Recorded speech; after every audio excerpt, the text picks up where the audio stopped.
अभी जो हमारी यूथ है, यूथ क्या सोच रही है कि मैं खेती में जाऊंगा तो मेरी शादी नहीं होगी, या खेती करने का सोचता भी है वो तो घर वाले बोलते हैं अरे भाई तुम खेती मत करो, जाके जॉब करो। खेती मुनाफे वाली क्यों नहीं लगती फार्मर को? तो मेरा ये मानना है, देखिए ट्रेनिंग ये जो चीज़ है ये खेती में मिसिंग है। खेती में एक बहुत बड़ी चीज़ है, सभी फार्मर को बताना चाहता हूँ कि भैया आपने बहुत भागा दौड़ी की। हम सुबह से 7 बजे से रात में 7 बजे तक लगे रहे और साल में एक 5 लाख रुपए कमाए। और दूसरा बंदा एक अलग है आपसे, जो कि बहुत टेक्निकली सही काम कर रहा है, उसको मालूम है कहाँ काम कर रहा है कहाँ नहीं करना है, और वो एफर्टलेसली वो काम कर रहा है और वो भी 5 लाख ही कमा रहा है। तो मुझे लगता है वो आपसे कई गुना बेटर है। ब्रेन का जो डेवलपमेंट है वो पहले 5 साल में होता है, उसके बाद बादाम खिलाने से कुछ नहीं होने वाला है। लोग गालियां भी देते हैं मुझे, लेकिन मेरा ये मानना है कि रेट ये खेती का प्रॉब्लम ही नहीं है। वो प्रोजेक्ट पे हमने 4 साल में 7 करोड़ रुपए खर्च किया फार्मर ने मिलकर। मल्टीटास्किंग एबिलिटी वो महिला में ही हो सकती है, वो पुरुष में कभी नहीं होती। आने वाले 10 सालों का आपका क्या विजन मिशन है आपका फ्रेटाली का, कि किस तरीके से आप बदलाव लाना चाहते हैं? कि जब तक हम बढ़िया क्वालिटी के ऊपर काम नहीं करते और जब तक डिमांड क्रिएट नहीं करते तब तक हमें कुछ ज्यादा मिलने वाला नहीं। ये एज अ ग्रेप फार्मर सबसे ज्यादा रेसिड्यू या रासायनों का सबसे ज्यादा ख्याल रखने वाला कौन फार्मर होगा दुनिया में? वो ग्रेप फार्मर। कोई भी खेती ऑर्गेनिक पॉसिबल हो सकती है, उसके लिए हम कुछ ज्यादा देने के लिए तैयार हैं। तो ये चीज़ भी बहुत मायने रखती है। जब हम ऑर्गेनिक की बात करते हैं तो उससे सबसे पहले ये चीज़ आती है कि उसमें प्रोडक्शन बहुत कम हो जाता है। अगर आपके पास 5 क्विंटल भी ग्रेप्स है तो उसके लिए व्यापारी है। तो मुझे लगता है मार्केटिंग ये ग्रेप्स फार्मिंग में कोई चैलेंज नहीं है। ग्रेप्स फार्मिंग का सबसे बड़ा चैलेंज है वो है क्वालिटी प्रोडक्शन। दोस्तों, आप लोमड़ी और अंगूर की कहानी जानते ही हैं। लोमड़ी अंगूर को चख नहीं पाई और लोमड़ी बुराई करते हुए हर जगह पे गई कि अंगूर खट्टे हैं। वैसे ही जो खेती को अच्छे तरीके से समझ नहीं पाया, वो भी लोग बोलते हैं कि खेती में पैसा नहीं है, बहुत टाइम जाता है या व्यर्थ हो जाता है, ऐसा बोलते हैं। लेकिन ऐसा नहीं है दोस्तों। और आज हम एक ऐसे व्यक्ति से मिलने वाले हैं दोस्तों, जिन्होंने अपने जिंदगी के 25 साल इस खेती में दिए हैं, और उस व्यक्ति का नाम है दोस्तों अनंत मोरे। हमारे इस नए शो में आपका स्वागत है, जिसका नाम है द इंडियन फार्मर शो।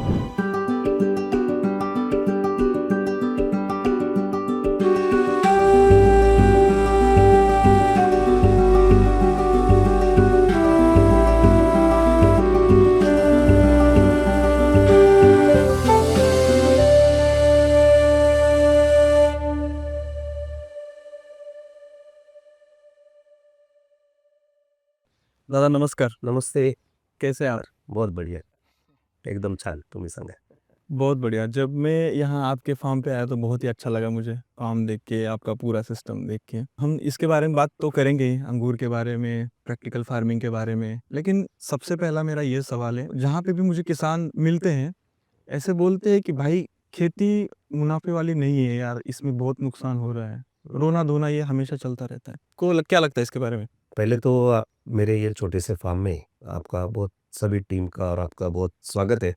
आपकी वीडियो भी हम देखते रहते हैं, बहुत इंस्पायरिंग होते हैं वो. जो भी आपका सवाल है अभी कि खेती मुनाफे वाली क्यों नहीं लगती फार्मर को, ट्रेनिंग ये जो चीज़ है ये खेती में मिसिंग है. उदाहरण के तौर पे हम ले सकते हैं कि भैया एक कहीं पे नौकरी पे जाना है हमें, तो आपको कुछ सर्टिफिकेट लेके जाना होता है वहाँ पे कि मैं बीएड हूँ तो मुझे टीचर बनाओ, मैं पीएचडी हूँ तो मुझे लेक्चरर बनाओ, या मुझे एक एरोनॉटिकल इंजीनियर तो मुझे प्लेन चलाना है, या मुझे पायलट बनना है. खेती एक में वह ऐसा क्षेत्र है, या जो हम बोल सकते हैं कि जो नीचे वाले जो भी है, जहाँ खाली मजदूरी कर सकते हैं हम, या कंपनी हो या खेती हो.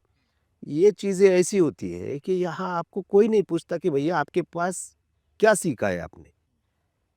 तो जब आप ऐसी चीज़ें लेके जाते हो कि आप वहाँ पे ट्रेन नहीं है, आपने कुछ सीखा नहीं है वहाँ पे, दिक्कत ये होती है कि मेरे पिताजी जो कर रहे हैं वही मैं करता हूँ.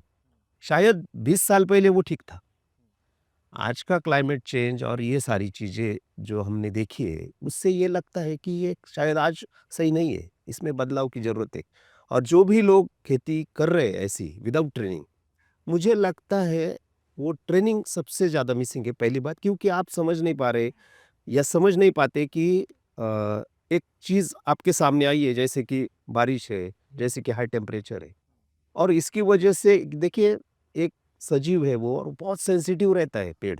कोई भी लीजिए आप, भले ही वो धूप में खड़ा है, कई सालों से खड़ा है, लेकिन फिर भी उसके लिए दिक्कत वाली चीजें होती है जब क्लाइमेट चेंज होता है। तो अगर उसके प्रोडक्टिविटी पे उसका बहुत बड़ा असर होता है क्लाइमेट चेंज का। अगर ये कुछ दिन पहले अगर प्रति एकड़ 6 क्विंटल सोयाबीन या 8 क्विंटल सोयाबीन ठीक था, तो आज के प्रोडक्शन कॉस्ट के हिसाब से वो 8 क्विंटल मेरे के हिसाब से खर्चा भी नहीं निकाल सकता। तो मुझे लगता है ट्रेनिंग मिसिंग है, और हम आपको हमारे फार्मर को एक तो ट्रेन करना पड़ेगा, इसके सिवा दूसरा इलाज मुझे नहीं लगता है। लेकिन हमारी जो एजुकेशन सिस्टम है एग्रीकल्चर की, तो वहाँ पे तो सिखाया तो जा रहा है ना, तो अभी किस चीज़ की, मान लीजिए वहाँ से जो लोग सीख के आ रहे हैं, तो वो तो अच्छे से कर सकते हैं, लेकिन वो भी नहीं आना चाह रहे वहाँ पे, ऐसा क्यों? हाँ, दिक्कत वही है ना। देखिए, जो भी लोग सीख रहे हैं, जो हुँ, भी एग्रीकल्चर यूनिवर्सिटीज़ में बच्चे पढ़ रहे हैं, गए 15-20 साल से मैं सोचता हूँ, लेकिन दिक्कत ये है कि उनमें से परसेंटेज में तो मुझे एग्ज़ैक्ट मालूम नहीं है, लेकिन मुझे लगता है 5% भी लोग शायद खेती में आना नहीं चाहते। वो 20-25 हज़ार की नौकरी के ऊपर वो खुश है शायद, हुँ, क्योंकि उनको लगता है ये धूप में काम है, ये काम बहुत ज़्यादा है। लेकिन वो ये नहीं समझ पाते, जैसा मेरा मानना है, कि खेती में हम बहुत आगे जा सकते हैं, और जो भी एक क्लास वन ऑफिसर पैसा कमा सकता है, तो उसको जो आता है, जी। उससे कहीं ज़्यादा, और बहुत ही जैसे आप ड्राउट एरिया में भी पकड़ के चलिए, हुँ, उतना मुनाफा या उतनी आमदनी एक वहाँ का भी फार्मर कमा सकता है। ये मेरा खुद का मानना है।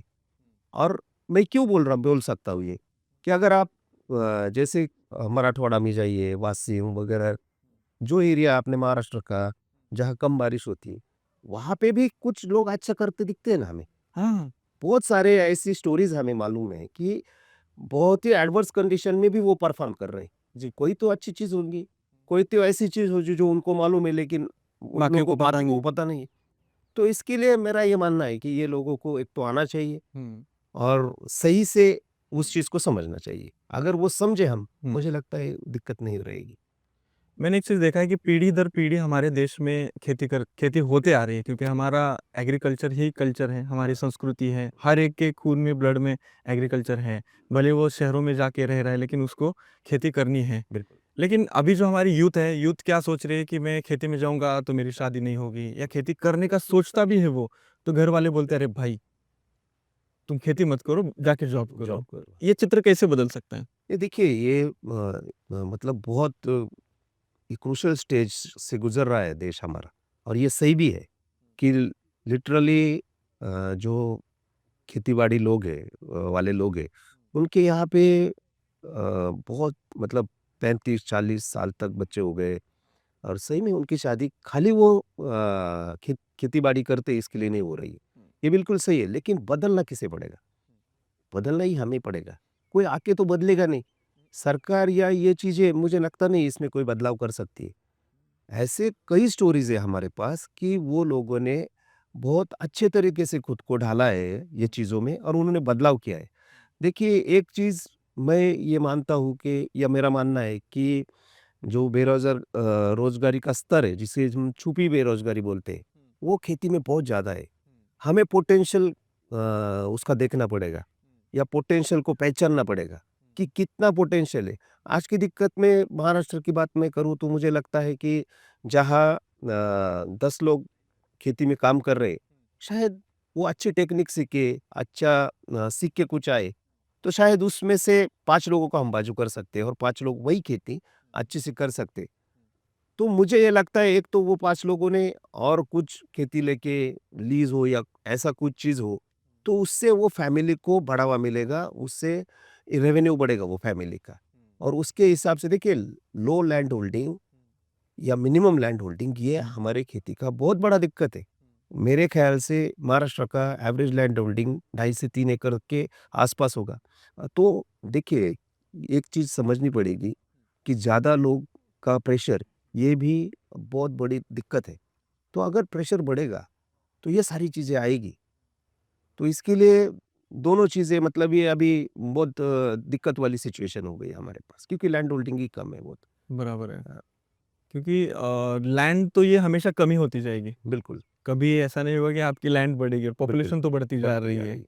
लेकिन इसी मुद्दे को पकड़ के अगर मैं आपको एक बात पूछूँ, अगर खेती कोई भी शुरू करना चाहता है, तो उसको कैसे शुरू करना चाहिए? मान लो कोई एमपी से है, कोई महाराष्ट्र से है, कोई अंगूर की खेती शुरू करना चाहता है या कोई और जैसे अपने-अपने इलाके से। एक बेसिक एसओपी उसकी क्या होनी चाहिए कि वो बेस्ट रहेगी उसके लिए? साधु ऊंचा पेड़ खजूर, चढ़े वो पाए प्रेम रस, गिरे वो चकनाचूर। और ये दुनिया की रीत है।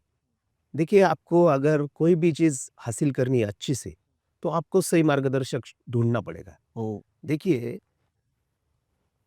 मुझे नहीं लगता कि बहुत अगर आप फॉरेन यूनिवर्सिटी में सीख के आए, तो इसके लिए आपको सही चीज़ें सब मतलब आप कर सकेंगे। क्योंकि देखिए, सबसे बड़ी बात होती है सेंस, समझ बोलते हैं हम उसको। तो आपको समझदारी से काम लेना पड़ेगा और आपकी समझ को बढ़ाना पड़ेगा। तो अच्छा साधु वो होता है जो जल्दी से मिलता नहीं, वो खजूर की ऊंची पेड़ की तरह होता है। अगर वो सही साधु आपको मिल गया तो आपको कुछ मीठा मिलेगा चखने को। अगर आप नहीं पा सके तो आप गिर के चकनाचूर हो जाओगे। तो ये सबसे बड़ी चीज़ हर क्षेत्र में लागू होती है। वही खेती-बाड़ी में भी है कि अगर आपको कुछ ऐसा करना है कि चलो मैंने डिसाइड कर लिया आज मुझे खेती करना है हुँ। और शायद वो खेती 1 बीघा की या 1 एकड़ की हो सकती है। हाँ, हाँ, बहुत छोटी हो सकती है, कोई बराबर, दिक्कत नहीं उसमें। बराबर। तो आपको सही आदमी को ढूँढना पड़ेगा। अपनी समझ उतनी बढ़ानी पड़ेगी कि मेरी अच्छाई किसके साथ रहने में है, कौन मुझे सही से ये सिखा सकता है। तो सब फार्मर का यही दिक्कत है कि हम स को बहुत सारे लोग इन्फ्लुएंस इतना ज़्यादा होता है कई लोगों का बराबर। कि गलत लोगों के साथ हम चले जाते हैं। मुझे लगता है नए जो लोग हैं या पहले से खेती कर रहे हैं जो लोग, उनको ये समझना पड़ेगा कि सही लोगों का साथ हुँ। इसमें बहुत ज़्यादा ज़रूरी है, अदरवाइज़ हम सर्वाइव नहीं कर सकते। यही चीज़ मेरे साथ हुआ कि शुरुआत में मैंने मतलब जोश में क्या किया कि मैंने तुरंत ग्रेप्स का एसओपी तक नहीं पढ़ा, कैसे लगाना चाहिए, बिल्कुल। कितना अंतर रखना चाहिए, कौन-सी वैरायटी क्लाइमेट के अनुसार लगानी चाहिए। मैंने बहुत फ़ास्टली काम किया और मुझे बाद में पता चला जब मैं आपके संपर्क में आया, आपकी टीम के संपर्क में आया, तो मुझे चला कि ऐसे नहीं, ऐसे होता है फार्मिंग। बिल्कुल, जैसे आपने कहा कि कोई ना कोई आपको गुरु होना चाहिए या कोई बताने वाला होना चाहिए जिसको प्रॉपर नॉलेज है बिल्कुल। या उस चीज़ पे रिसर्च हुआ है। और मैं किसान भाइयों को भी बताना चाहूँगा कि दोस्तों हम जब भी खेती में कूद जाते हैं ना, डायरेक्टली कूदते हैं। ऐसे मत कूदिएगा, उसके ऊपर रिसर्च करिए, समझिए क्या हम लगा रहे हैं, हमारा एरिया क्या है, क्लाइमेट क्या है, उसके अनुसार कूदिएगा। तो एक ज़रूरी चीज़ कि आप बहुत सारे देशों में घूमते हैं, तो आपको इंडिया और बाहर के देशों में मतलब क्या फ़र्क लगा? देखिए, सबसे बड़ी चीज़ तो डिफ़रेंस के तौर पे देखी जाए, तो भारत में जो खेती होती है, बहुत ही पारंपरिक तरह से होती है। खेती को देखिए, अगर 40 साल पीछे चले जाएँ हम, हुँ, तो बहुत ही एक ऑरा था खेती का। बहुत ज़्यादा लोग मानते थे कि अगर खेती-बाड़ी है तभी उसके साथ हम जाएँगे और उसके एक अलग एक बहुत बड़ा लोग मानते थे उसको। भले ही उसके पास पैसा कम हो, घरों लेकिन में उसके जाके प हाँ, हाँ, लेकिन उसके पास खेती है तो उसको बहुत बड़ा मान-सम्मान गाँव में रहता बिल्कुल, था। तो ये चीज़ कब तक थी? जब तक उसमें से उतना रिटर्न्स आता था, तो रिटर्न्स आता था धान्य के स्वरूप। एग्ज़ैक्ट तो वो आता था ग्रेन के स्वरूप में कि मेरे पास 100 अभी गेहूँ के बोरिया। 200 बोरियाँ है, मेरे पास बाजरे की इतनी है, तो वो घर ऐसा भरा पड़ा रहता था उससे। उससे उसका आर्थिक एक ये मापा जाता था। मतलब मापने की चीज़ थी, वो अपने पास धान्य कितना है। जैसे-जैसे समय बीतता गया, ये चीज़ कम होती गई और उसके हिसाब से आज हम देखें, तो आज हमको विनिमय जो एक्सचेंज जो है, वो पैसे के ऊपर आ गया है अभी। तो ये नहीं हो सकता है कि मेरे पास कितना धान पड़ा है और उसके हिसाब से मैं इस नि मेरी एक ये औकात है मेरी। जब हम बाहर के देशों में जाके आते हैं या देखते हैं उधर, तो वो हुँ, बहुत प्रोफ़ेशनली खेती करते हैं। अच्छा, तो ये चीज़ हमें समझनी पड़ेगी कि जो चीज़ हमें म परंपरा के तौर पे मिली है, वो उसके हिसाब से हमें चलना बंद करना पड़ेगा। जो चीज़ हम 40-35 साल में कर रहे थे या हमने देखा है, जैसे हम छोटे थे तो हम ये देखते थे कि ये ऐसा हुआ है और इतना आ गया तो चलो हमारा काम हो गया। तो खेती हम करते थे हमारा गुज़ारा चलाने के लिए। कि 100 बोरी हो गई, तो हमारा ये पूरे जो फैमिली का अभी हमारा 2 साल का काम हो गया है, हुँ, अभी कुछ थोड़ा बहुत ये हो गया हुँ, और कुछ बेचा, तो हमारा काम खत्म। चीज़ें इतनी स्पीड से बदल रही है आप कि अगर हम देखें तो कैलकुलेशन कुछ नहीं, record maintaining zero, almost zero, हर हम तो बहुत आगे चल रहे हैं खेती में, फिर भी हम उतने हिसाब से रिकॉर्ड मेंटेन नहीं करते। अगर आप रिकॉर्ड मेंटेन नहीं करोगे, तो हमको माइनस या प्लस समझ में आएगा कैसे? बराबर। तो ये चीज़ें हम करते नहीं आज। इंडिया में नहीं होती है। कोई करता नहीं। करते भी होंगे तो उसका जो परसेंटेज है वो 1-2% से शायद कम ही होगा। तो ये सारी चीज़ें जब हम बाहर जाके देखते हैं, तो हर चीज़ का बहुत सही से ब्यौरा वो लोग रखते हैं। दूसरी चीज़ 100% पैसा कमाने के लिए खेती करते हैं। दूसरी चीज़ इतनी ज़्यादा महँगाई है वहाँ पे। एग्रीकल्चर इनपुट्स आप देखेंगे, अगर कोई भी बाहर के देशों में आप जाए, जैसे हम गए साउथ अफ्रीका, चिली, पेरू, तो हमारे से ऑलमोस्ट 3 टाइम 4 टाइम उनका पर एकड़ कॉस्ट रहता है, प्रोडक्शन कॉस्ट। फिर भी वो सर्वाइव करते हैं सही से। हुँ। और हमें ये दिक्कत होती है कि उनसे 30% ही हमारा प्रोडक्शन कॉस्ट है। फिर भी मेरे ख्याल से 50% तक फार्मर को एटलीस्ट प्रोडक्शन कॉस्ट में मतलब ब्रेक इवन भी हम कर नहीं पा रहे हैं। तो इसका ये नहीं है कि क्लाइमेट चेंज खाली इंडिया में हो रहा है। वो तो पूरी पृथ्वी पूरे पे पृथ्वी पे हो रहा है। बराबर। तो वो भी दिक्कत लोग सहन कर रहे हैं। वो भी उसमें कई जगह बैंकरप्ट भी हो जाते हैं वो भी लोग। ऐसा नहीं कि उनको दिक्कत नहीं, लेकिन उनमें उससे बाहर निकलने के लिए जो रिसर्च चाहिए, जो चीज़ें जल्दी-जल्दी सुधार करनी चाहिए, वो लोग बहुत जल्दी करते हैं। दूसरी चीज़, वो प्रेशर मेंटेन रखते हैं। हुँ। जहाँ 1 लोग की ज़रूरत है, वहाँ 1 ही लोग रहता है। ओके। जहाँ 10 लोगों की ज़रूरत है, यहाँ 10 लोग रहते हैं। हमारे यहाँ वो कोई कैलकुलेशन नहीं है। हुँ। इसके लिए वो चीज़ों पे कोई ध्यान नहीं दे रहा है।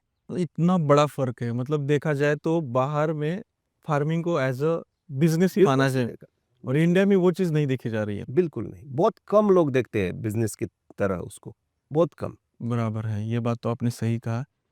मैंने देखा है कि एक फार्मर की हमेशा इंडिया में ख़ास करके इमेज ना हमेशा एक स्टीरियोटाइपिकल इमेज, गरीब इमेज दिखाई जाती है। तो ये ऐसा क्यों होते आ रहा है? कई सालों से मैं देख रहा हूँ, चाहे वो मीडिया हो, चाहे जो भी हो।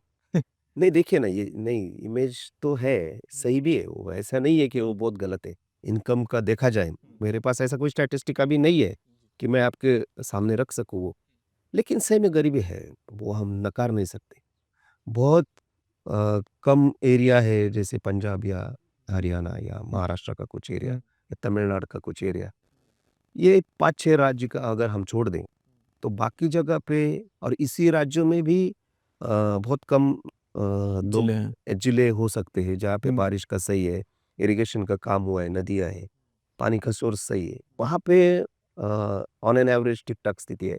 लेकिन गरीबी तो है। लेकिन मेरा ये मानना है कि हम ओवर प्रेशर कर चुके हैं खेती को हमारे, और ज़रूरत से बहुत ज़्यादा में लोग एंगेज है उसमें। हमें उससे जो सही से खेती कर सकते हैं, उनको उधर रखो। जो कुछ और करना चाहते हैं, शायद उनको वो काम हमें देना चाहिए। ये मेरा मानना है। ये बात सही कही आपने। मैंने देखा कि मैं आपको लगभग 1 साल से फ़ॉलो कर रहा हूँ और आप बहुत ही जिद्दोजहद लगा के ना ये फार्मिंग पे काम कर रहे हैं। तो मैं देख रहा हूँ आप बहुत सारा ट्रैवल भी करते हैं बाहर के कंट्री में। आप नासिक से सांगली भी आते हैं, लातूर भी जाते हैं और एरिया में भी जाते हैं। तो इतना ये भाग-दौड़ का मोटिवेशन आपको आता कहाँ से? ये देखिए, ये तो शायद मैं मानता हूँ कि ये एक नेचुरल है। बहुत ऐसा कुछ मुझे ऐसा कुछ लगा नहीं कि मैं ये करूँ। लेकिन जैसे-जैसे दिन बीतता गया, अच्छा 2000 के आसपास मैंने मेरी पढ़ाई ख़त्म हो गई। मैंने ग्रेजुएशन किया इकोनॉमिक्स में, और उसके बाद खेती मेरे पिताजी की चालू की। हमारी खेती बहुत ही कम थी। एक बी 1 बीघा खेती हमारे हुँ। पिताजी की, 4 भाई थे वो, मतलब 4 बीघे। तो उसके हिसाब से हमने खेती चालू की, और मैं ये देखता हूँ या देखते-देखते मैं गया कि अगर बहुत छोटी-छोटी ट्रिक्स का हम यूज़ करें, तो हम हमारी खेती का प्रोडक्शन जो है, वही बहुत सही तरीके से बढ़ा सकते हैं। हुँ। दूसरी बात, जैसे कि कुछ लोग हैं जिन्होंने इस क्षेत्र में मुझे बहुत सारा सपोर्ट किया, जैसे कि टेक्निकल सपोर्ट किया, जैसे अरुण काका मोरे, हुँ। हमारे जो मेंटर भी कह सकते हैं उनको, और हमारे चाचा हैं, बेसिकली वो घर में ही है। तो मैं एक लकीएस्ट पर्सन हूँ कि शायद मुझे उनके सहवास में खेती करने का एक सौभाग्य मिला। बढ़िया। दूसरी बात, वो खुद बहुत टेक्निकली स्ट्रांग है, उन्होंने भी बहुत सारा ट्रैवल किया है बाहर। तो जब हमने ये देखा कि भाई ये कर सकते हैं, तो ये एक चीज़ हो गई कि ये कर सकते हैं, ये पहले मुझे लगा कि ये 100% हम कर सकते हैं। उसके बाद मैंने जो मेरे सारे दोस्त थे, मैं देख रहा हूँ वो बहुत भागा-दौड़ी कर रहे हैं और वो कुछ ऐसा नहीं अचीव कर पा रहे कि जो हम बहुत देखिए खेती में एक बहुत बड़ी चीज़ है।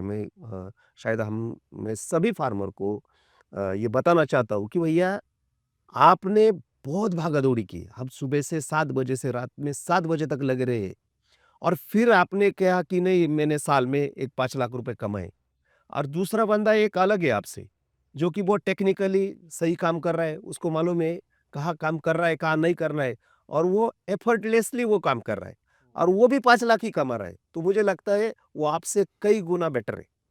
तो ज़्यादा भागा-दौड़ी की मतलब आपने बहुत कुछ किया, ऐसा कभी नहीं होता है।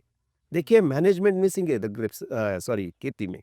तो मैनेजमेंट सही से करना पड़ेगा। देखिए काम तो करना ही करना है। खेती है आपकी तो आपके पैर मिट्टी से मैले होने ही वाले हैं, वो कोई दिक्कत नहीं। लेकिन उसमें भी अगर आप एफर्टलेसली उसको कर सके, थोड़ा-सा टेक्निक का सहारा लेके आप कर सके, डूज़ एंड डोंट्स आपने अगर लिख के रखे कि ऐसा होने वाला है तो होने वाला है। ऐसा होने नहीं नहीं है ये होने वाला, तो ये नहीं होने वाला है। तो उसके पीछे मत पड़िए। तो वो छोड़ दीजिए, उससे कोई फ़र्क नहीं पड़ता है आपके यील्ड के ऊपर या आपके पैसे के ऊपर। तो ये सारी चीज़ें मेरे जो मैंने नाम लिया अरुण काका है, ये लोगों ने सिखाई हमें, या अन्नू तू ये जो कर रहा है, इससे कोई फ़ायदा नहीं होने वाला है। अच्छा। अभी रुक जा। अगर इसके बाद आप 10 बार भी बगीचे में जाओगे तो उससे कुछ मिलने वाला नहीं है, खेती में जाओगे तो उसके कुछ, क्योंकि देखिए स्टेजेस रहते हैं। अगर बच्चे का जैसे ह्यूमन बॉडी का देखते हैं आप, जो क्या ब्रेन का जो डेवलपमेंट है वो पहले 5 साल नहीं होता है। उसके बाद बादाम खिलाने से कुछ नहीं होने वाला है। ये एक बिल्कुल नेचर है ये, इसको आपको उसके हिसाब से समझना पड़ेगा।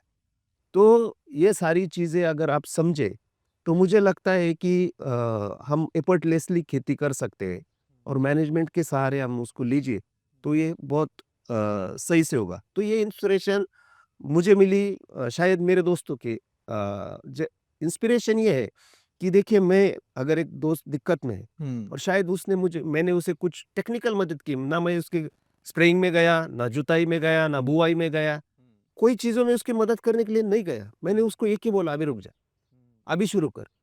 तो ये दोनों चीज़ें अगर मैंने उसे बताई और वो उसने की और उसको एक ट्रिमेंडस उसमें चेंज दिखा कि अरे यार ये मैंने किया और देखिए मैं इतना रिलैक्स हूँ, अभी ये काम मेरा सही से हुआ और मेरा क्रॉप भी सही आया है। तो एक बंदे ने किया, मुझे लगता है यार ये बहुत सही हुआ है इसके साथ। तो फिर दूसरे ने किया, तो ये लोग ही मेरे इंस्पिरेशन है कि जो उस पेन से बाहर निकले। तो ये जो पेन रिलीफ मैं दे सका, उन गिने-चुने हो गए शायद। तो फिर 1 से 2, 2 से 3 ये एक चेन बनती गई और उसके हिसाब से फिर चलो आज नासिक हुआ, कल सांगली हुआ, परसों लातूर हुआ और ये जुड़ते गए और एक कारवां भी उसका बन गया है। सही कहा आपने। आपने एक चीज़ कही कि आपकी जर्नी 2000 से बाद आपने अंगूर की खेती में आपने स्टार्ट किया। तो आपको ऐसा नहीं लगा कि ये अंगूर में थोड़ा-सा दिक्कत आ रही है, ये हो रहा है कि अंगूर छोड़ के कोई और फसल देखा जाए, ऐसा कुछ? नहीं देखिए, अंगूर हमारे मतलब हमारे पिताजी के आसपास है, जो मतलब 2 पीढ़ी। 45-50 इयर्स जो पहले जो हम उनको कन्वेंशनल वैरायटी बोलते हैं, बिल्कुल इंडियन वैरायटीज़। हुँ। वो वैरायटी भोकरी, फकड़ी जैसी ये वैरायटी होती थी ग्रेप्स में। ये वैरायटी और उसको विदाउट स्ट्रक्चर होता था, एक पांगारा का पेड़ लगा के उसके ऊपर वो चढ़ाया। चढ़ाया जाता था। तो हमारे ब्लड में ग्रेप्स बहुत तीसरी पीढ़ी, चौथी पीढ़ी हमारे आसपास। तो उस वक़्त से ग्रेप्स है। दूसरी बात ये है कि ग्रेप्स एक बहुत चैलेंजिंग चीज़ है। ग्रेप्स इतना चैलेंजिंग शायद दूसरा क्रॉप बहुत ही कम होगा या नहीं होगा, कि उसके ऊपर इतना सारा क्लाइमेट का प्रेशर बढ़ता है, उसमें बहुत up and downs through out season चलते रहते। मेरी माँ का कहना था कि तू 10,000 की नौकरी कर लेकिन खेती मत कर। बाप रे! वो जब मैंने ग्रेजुएशन कर रहा था मैं, तो उसका मानना था कि तू, क्योंकि वो देख रही थी ना, वो सब इतना भागा-दौड़ी में रहते थे राइट, राइट। और तब तक खेती भी हमारी बहुत कम थी। हुँ। तो उसका मानना था ये क्या तू हर रोज़ का झिझक, तू कुछ 10,000 15,000 की नौकरी कर ले, लेकिन खेती मत कर। लेकिन खुद का मेरा ये मानना था कि शायद मैं खेती अच्छी से कर सकूँ, मेरे पिताजी ने कभी मुझे रोका नहीं, उन्होंने कभी बोला नहीं कि तू खेती कर या तू नौकरी कर, जो भी तेरा चॉइस है वो तू खुद, लेकिन मैं तेरे को सपोर्ट खाली ये करूँगा कि भैया तेरे को क्या चाहिए, खाली उठ कर रख, जो भी करना है तेरे को खुद को करना पड़ेगा। तो पिताजी का सपोर्ट मुझे पहले दिन से रहा, लेकिन ये आज तक मैं बोलूँ तो आपको, मेरे को 24 साल हो गए अभी खेती करते। आज तक उन्होंने मेरे पीठ पे कभी हाथ तक के रखा नहीं कि अनु तूने बहुत बढ़िया किया है। मैं ये इतना पॉजिटिवली लेता हूँ कि आप सोच नहीं सकते, क्योंकि इसके लिए मुझे लगता है कि यार मुझे और अच्छा करना पड़ेगा। मैंने बहुत पैसा कमाया है खेती में, ऐसा नहीं है कि हमने पैसे नहीं कमाए। हमने छोटी सी खेती शुरू करके आज बहुत अच्छे से हम खेती कर रहे हैं, खेती को भी बहुत बढ़ाया हमने। लेकिन आज तक वो जो ये है भूख बोल सकते हैं उसको कि नहीं इससे आज और अच्छा करना है, इससे और अच्छा करना है, तो वो अभी चल रहा है। मुझे मालूम नहीं, शायद मरते दम तक वो चलता रहेगा। अरे वाह! तो अभी जो आपने आपकी जर्नी बताई, लेकिन ये फ्रेटाली कैसे स्टार्ट हुई? आपका काफ़ी सारा घूमना रहता है, इसके बारे में थोड़ा बताइए। तो हमने क्या किया, हम 2015 में साउथ अफ्रीका के टूर पे थे। हुँ, वो अरुण काका, हमारी पूरी टीम, हम 12 लोग साउथ अफ्रीका घूमने गए थे। जी। तो हमारा एकदम प्योर ये था, मोटिव था कि हमें खाली ग्रेप्स के देखना है, ओके। खाली खेती देखनी है अच्छा। और टेक्निकली समझना है उसको। तो हमने पूरा प्रोग्राम जो अरेंज किया, उसमें से हम चाय पीने के लिए भी हमारा टाइम छोड़ के गए नहीं। बचा रहे थे। बिल्कुल एकदम ऐसे सीधे हम गए। वो 10 दिन 12 दिन का जर्नी था हमारा, और ऑलमोस्ट 30-35 फार्म को हमने और छोटे-छोटे इसको विज़िट्स विज़िट्स दिए किया आपने। हमने, और समझने की कोशिश की कि ये लोग कर सकते हैं, और हमारे से बहुत अलग था। ये कोई मतलब छुपाने वाली बात नहीं, स्टैटिस्टिक भी आप देख सकते हैं कि वो बहुत अलग तरीके से करते हैं अंगूर की खेती। तो जब हमने किया तो वो हम ये देख रहे थे कि ये इंडिविजुअल फार्मर बहुत कम है वहाँ पे। बराबर। वो एक एज़ अ कॉर्पोरेट कंपनी काम करते हैं वो लोग, और उसमें जवाबदारियाँ जो है, जिसको हम जो भी चीज़ें ज़िम्मे तय होती है ज़िम्मेदारियाँ, कि ये इरिगेशन देखेगा, ये फर्टिगेशन देखेगा, ये लेबर देखेगा, ओह! ये कल्टीवेशन देखेगा, तो एक दूसरे के वो कोलिजन कभी होता नहीं उसमें। सारे डिपार्टमेंट्स हाँ, रहते हैं। डिपार्टमेंट्स अलग रहते हैं, हर एक बिल्कुल फोकस लेके वो काम करता है, और मेरा पहले दिन से मानना था कि मुझे ये करना है। और फिर ये कर कैसे सकते? तो ऑब्वियसली तब तक 2017 में हमारा रजिस्ट्रेशन हुआ, और उससे 3 साल पहले हमने फ्रैटरली चालू किया था। तो 15-16 में हमने चालू किया था, 17 में हमें उसका एफपीओ का रजिस्ट्रेशन किया 17 में। और हमारे सामने एक उदाहरण था विलास अन्ना शिंदे का। जी। तो अन्ना ने शायद 10 होगा, मुझे एग्जैक्ट मालूम नहीं, 10 में वो सह्याद्री फार्मर प्रोड्यूसर कंपनी चालू किया था उन्होंने, बराबर। और वो एक्सपोर्ट उससे पहले भी करते थे। करते थे। उन्होंने बहुत सारा काम उसके पहले किया था डेयरी में 15 या साल काम किया हाँ, उन्होंने पहले। और उसके बाद उन्होंने वो फार्मर प्रोड्यूसर कंपनी चालू किया। तो हुँ। हमारे सामने ऑलरेडी एक एग्ज़ाम्पल सेट था। एग्जाम्पल सेट था। हुँ, तो उसके हिसाब से हमने ये सोचा कि हमें ये काम करना होगा। अगर हम ये काम नहीं करेंगे तो हम छोटे रह जाएंगे। बराबर। अगर हमें बड़ा होना है, हुँ, बड़ा ऐसे नहीं कि पैसा, एक माहौल हमें क्रिएट करना पड़ेगा, बराबर। फार्मर को साथ लेना पड़ेगा, हमारा प्रैक्टिसेस हमें चेंज करना पड़ेगा। तो उससे कैसे कर सकते हैं? तो ये अकेला अन्नू का काम नहीं है, या अकेला मेरा ब्रदर का काम नहीं है, हरीश का। तो हम दोनों कितना भी तय करें तो ये हो नहीं सकता है। हाथ तो 2 है, टाइम तो 24 घंटे हाँ, ही है। हाँ, उससे ज़्यादा तो हम काम नहीं कर सकते। तो हमने तय किया कि हमें फ्रैटेली करके एक कंपनी का, मैंने ये नाम मैंने ही सोचा था। फ्रैटेली का अर्थ होता है बंधुता, ब्रदर्स। ब्रदर्स। हाँ, ब्रदर्स होता है। तो ओह! हर हर बंदे को ब्रदर्स लेके हमें एक होना पड़ेगा, अच्छा। और हमने एक ऐसा एक ब्रदर्स का ग्रुप हमें क्रिएट करना पड़ेगा। और जब ब्रदर आता है तो उसमें तेरा मेरा नहीं होता है कुछ, सबका एक होता है। हाँ। तो हमें फ्रैटेली का 2017 में रजिस्ट्रेशन किया, और फिर हमने सोचा कि खेती का सबसे बड़ा प्रॉब्लम लोग रेट का या शेतमाल भाव का बोलते हैं। मेरा ये मानना, मैं उससे बहुत ही अलग सोच रखता हूँ। शायद क्रिटिसाइज़ भी होता हूँ बहुत बार उसके लिए, लोग गालियाँ भी देते हैं मुझे। लेकिन मेरा ये मानना है कि रेट ये खेती का प्रॉब्लम ही नहीं है। अच्छा। तो ये क्यों मैं बोलता हूँ, ये कि मेरी सोच ऐसी क्यों है कि देखिए, कि अगर अंगूर का हम प्रोडक्शन कॉस्ट देखें आज की तारीख में, तो वो 35 रुपीज़ पर केजी है। हुँ, और समझिए किसी सरकार ने मुझे तय करके दिया, भैया तेरे को 50 रुपए हम भाव देंगे, बराबर। बराबर है। हम्म। तो जैसे प्रोडक्शन कॉस्ट प्लस 1.5, हम्म। तो 1.5% सॉरी 1.5 गुना हमें मिलना चाहिए। मिलना चाहिए, बराबर। तो देखिए ये जो हॉर्टिकल्चर क्रॉप उसमें आती नहीं एमएसपी में नहीं है। या एपर में, तो वो बात अलग है। लेकिन खाली सोच या एप्पल के लिए हम देखते हैं, हाँ। तो अगर हमें 50 रुपए भी मिला हाँ। और हमने ये सोचा कि चलो अभी हम खुश है बहुत और हमें तो अभी बहुत पैसा मिलेगा, जो भी अगर नहीं कम है तो सरकार खरीदी करेगा मेरा अंगूर, अगर ये हम सोच के चले, हाँ। और मेरा पर एकड़ में मिनिमम 7 to 8 टन आना चाहिए, मिनिमम, तो भी ब्रेक इवन हो सकता है उसका। अगर हमने जो रेगुलर कॉस्ट है वो 30 से 35 रुपए है, और जो स्ट्रक्चरल खर्चा किया हुआ है हमने वो उससे और 10 रुपए बढ़ता है, तो 45 रुपीज़ वो ऐसे ही हो जाता है कॉस्ट उसका। और ये कैलकुलेशन 11 साल का है। अगर ये क्रॉप हम 11 साल तक संभालें तो 45 रुपीज़ हो गया वो घर पे हमारे, उसका 1 किलो का कॉस्ट। अगर किसी ने खरीदी भी किया 50 रुपए में और मेरा यील्ड या मेरा जो प्रोडक्शन है वो खाली 7 आ गया, तो फिर भी मेरे को नहीं परोड़ेगा वो ग्रेड्स। क्यों? क्योंकि प्रोडक्शन कॉस्ट से नीचे हूँ मैं, 60 टन आया तो भी, और 50 रुपए भाव दिया तो भी। तो उसमें अगर हम भाव का फिक्स करके कुछ चले और ऐसा सोच रहे कोई कि उससे आपको मुनाफा होगा या ज़्यादा मुनाफा होगा, तो मुझे लगता है शायद हमें स्टडी करना पड़ेगा उसके ऊपर। क्योंकि अगर सोयाबीन का हम बात करें, अगर हमारा एवरेज यील्ड अगर 7 क्विंटल है पर एकड़, तो हमें कभी नहीं परोड़ेगा, भले भी उसका रेट कुछ भी हो।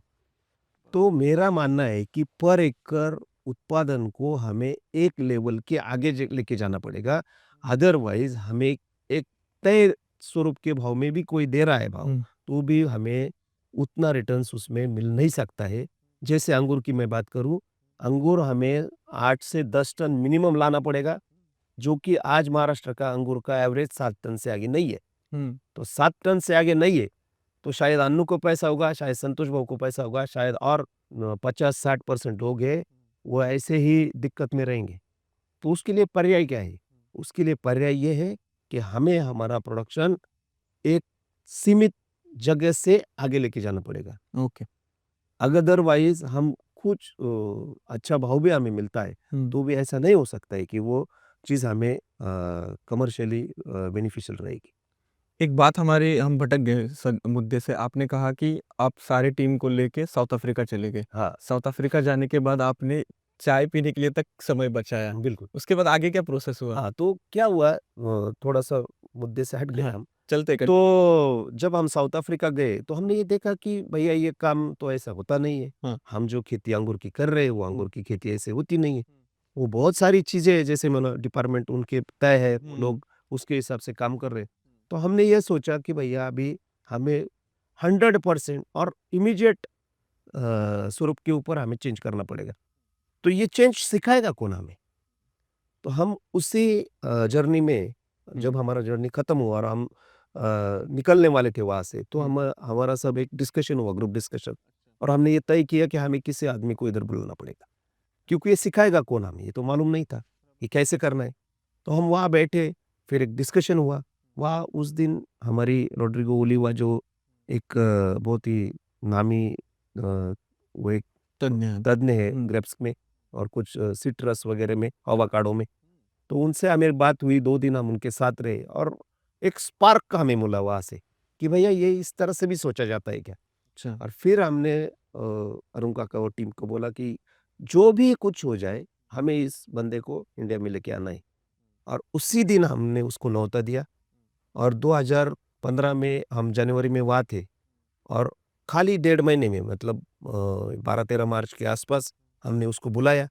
और फिर जब वो आया तो वो देखा उसने कि भैया ये तो बहुत मतलब दिक्कत वाली बात सब ये लोग जो कर रहे हैं, यहाँ उसमें से हाँ, यहाँ पे मुनाफा वाली चीज़ इसमें बहुत ही कम होगी या बहुत कम लोगों को होगी, ऐसा नहीं कि होगा नहीं। तो वो जब उसको बुलाया, फिर हमने एक, जैसे आप फील्ड विजिट देख रहे हैं, ऐसे बहुत सारी फील्ड विजिट हमने 1 साल तक की। फिर वो ये तय हुआ कि अभी ये काम ऐसे एक दिन वो आएगा, फिर चला जाएगा, फिर 2 महीने बाद आएगा, फिर चला जाएगा, ये होने वाला नहीं है, क्योंकि हमको कुछ पुश करने वाला इधर 100% चाहिए। तो हमने 3 साल का एक कॉन्ट्रैक्ट किया उसके साथ, ओके। और एक फुल टाइम बंदा हमने यहाँ बुलाया उसका। जो पोलिबियो मोरेनो करके था वो भी चिलियन था। तो उसको 3 साल तक कॉन्ट्रैक्ट किया हमने और 3 साल तक उसको नासिक में रखा और 3 साल तक एक 70 लोगों का ग्रुप बनाया हमने।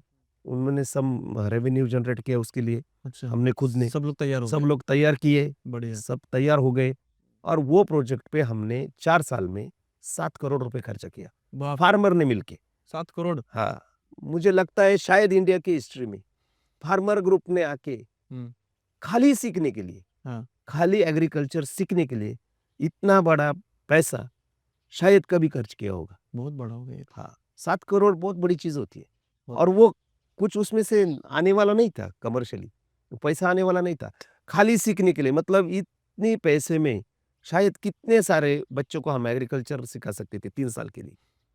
इतना कर मुझे ये बोलने में कोई मतलब ये नहीं है, संकोच नहीं है कि हमने एक बीएससी के एग्री का 4 साल का पूरा कोर्स किया उसमें, ऐसा हम समझ सकते हैं उसको। तो फिर दिक्कत बहुत थी, कुछ एक कंपनी ने हमें उसके लिए थोड़ा सपोर्ट किया, हुँ। वनिता करके। क्योंकि ट्रांसलेशन में दिक्कत थी, क्योंकि वो अंग्रेज़ी में बात करेगा, हाँ, सब फार्मर को तो वो समझ नहीं सकता है। बराबर। फिर वो एक बंदा उन्होंने दिया, गाड़ी दिया, 4 साल तक वो उसके साथ घूमता रहा हर फार्म पे और 4 साल तक ये प्रोजेक्ट चला, जिसमें बहुत सारी दिक्कत आई, ऐसा कभी होता है क्या? ऐसे कभी गड्ढे खोदे जाते हैं क्या? हमने ये 50 साल से अंगूर कर रहे हैं, हमें मालूम नहीं है क्या? ये सारी चलो जो वो कोई मतलब चीज़ नहीं है उसकी, लेकिन ये सारी बातें उस टाइम होती रही और आगे चल के फिर कुछ इम्पोर्टेड वैराइटीज़ का भी उसमें करना चाहिए हमें। लेकिन रॉड्रिगो ने संतोष वो एक बहुत बड़ी चीज़ बोली उस टाइम। हुँ, उसने बोला कि जिस देश में आप खेती कर रहे हैं, हुँ। वो देश में एक ताकत है अच्छा, और वो आज भी बोलता है, हर टाइम बोलता है और मैं उसके सामने भी ये आपको बात मतलब वो रिपीट करा सकता हूँ। वो बोलता है इंडियन फार्मर्स में इतनी ताकत है और यहाँ की मिट्टी में इतनी ताकत है कि अच्छा वो थोड़ा उसने लैंग्वेज अच्छा यूज़ नहीं किया है, आपने देखा है। तो लेकिन वो बोला, वो जो भी कंट्री ग्रेप्स कर रहा है, उसके पिछवाड़े में लात मार सकते हैं ये लोग और उनको सुपरमार्केट से हटा के खुद का स्थान वहाँ कर सकते हैं इंडियन ग्रेप्स फार्मर। इतना पोटेंशियल है यहाँ पे। मतलब एक बंदा बाहर से आता है, बताया अपनी पावर क्या है, बाहर का बंदा बता रहा हाँ, बाहर का बंदा बता रहा है। है हम लोग समझ नहीं पा रहे और हैं हम हमारे समझ पावर। नहीं पा रहे। उसने एक और एक चीज़ बताई, उसने बोला इंडियन को वो सैल्यूट करता है कि मैथमेटिक्स और स्टैटिस्टिक्स में जो इनबिल्ट उनका जो सेंस है, वो इतना अलग है और वो सीख के आता है वो सब। और वो हमें भी बोलता है कि यार आप लोग ये क्या कर रहे हैं? आपका जो संस्कृति है, आपका जो जो आपको विरासत मिली है, ये आप भूल रहे हैं आप लोग। आप उसको पकड़िए और उसके हिसाब से आप दुनिया को ज्ञान देने वाले लोग हैं। तो आप ये ऐसा क्यों कर रहे हैं आप? तो ये सारी वो बोलता है वो चीज़ें और वो उसने एक रास्ते पे हमें लेके आया है वो और वो रास्ते पे आज हम चल रहे हैं हुँ, और ये शायद मुझे लगता है इस जनवरी में इसको 10 साल होने वाले वाह! और उसका एक बहुत बड़ा सेलिब्रेशन भी हम करने वाले हैं। बढ़िया क्योंकि मैं ये लर्निंग जो चालू है, हुँ। तो ये कोई छोटी-मोटी बात नहीं है और उसके लिए बहुत पापड़ बेले हैं हमने ऐसे। दोस्तों अभी आप यहाँ पे चीज़ें देख रहे हैं, इसके अलावा भी हम लोग अंगूर के बारे में बात करने वाले हैं, मार्केट के बारे में बात करने वाले हैं और बहुत सारी चीज़ें हैं, तो अभी चलिए आगे बढ़ते हैं।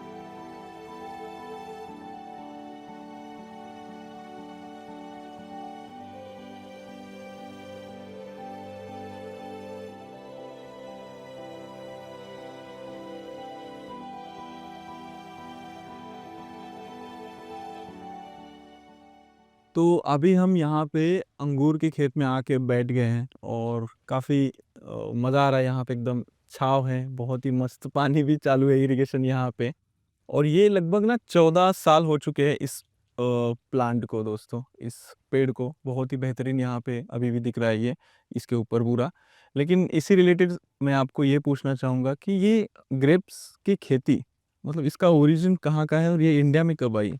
इसमें बहुत सारी मान्यता है एक्चुअली एग्जैक्टली तो ऐसा कुछ क्योंकि बहुत पुरानी चीज़ है ये 700-800 साल से आगे का उसका हिस्ट्री हमें मालूम है। ग्रेप्स हुँ। का हिस्ट्री उससे भी बहुत पहले का है कई कई सालों तक।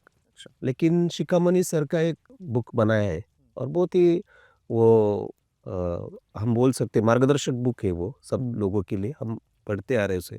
द ग्रेप करके वो उन्होंने लिखा है कि ये आर्मेनिया का जो एरिया है मध्य समुद्र के बाजू में, रशिया के नीचे, वहाँ पे इसका ओरिजिन है। और वहाँ से वो फिर गल्फ में गया और गल्फ में जाके फिर वो सारी दुनिया में गया। तो उसके बाद वो शायद मुगल का जो राजधानी था वो यहाँ जो दौलताबाद बोलते हैं हम, मोहम्मद बिन तुगलक के ज़माने में, शायद वो उनके साथ यहाँ पे आया होगा और यहाँ से फिर साउथ में गया वो। तो ये एक बेसिक इंफॉर्मेशन हिस्ट्री के बारे में उसके साथ है। लेकिन वो जो वैरायटी थी वो बहुत ही बेसिक कन्वेंशनल वैरायटी थी, जिसमें सीडेड वैरायटी थी वो। कुछ वाइन का भी ऐसा ही हिस्ट्री है, वो बहुत वो भी बहुत पुराना है, शायद 2000 साल से आगे का उसका हिस्ट्री है। तो ये उसके ऊपर देखिए, इसमें हमारे जो संत ज्ञानेश्वर महाराज की जो ज्ञानेश्वरी है, जो कि एक बहुत ही बड़ा ग्रंथ है, जो गीता का मराठी अनुवाद हम बोल सकते हैं या प्राकृत अनुवाद उसको बोल सकते हैं। उसमें भी अंगूर का उन्होंने जिक्र किया है और वो बोलते हैं वहाँ पे कि तुळशीच्या झाडा न थापे शिंतोडा, परी द्राक्षाची या बुडा दूधची घाली। तो हिंदू मान्यताओं के हिसाब जो तुलसी का पेड़ होता है वो रुक्मिणी का रूप है और वो उसको इतना ज़्यादा पूजते हैं लोग कि उसका एक अनन्य साधारण महत्व हर लोगों के कल्चर में, हमारे लोगों के कल्चर में। तो उसको पानी दिए बिना हम हमारे काम की शुरुआत ही नहीं करते हैं। तो ये मान्यता है और अब करते भी, आप सब लोगों को मालूम होगा शायद।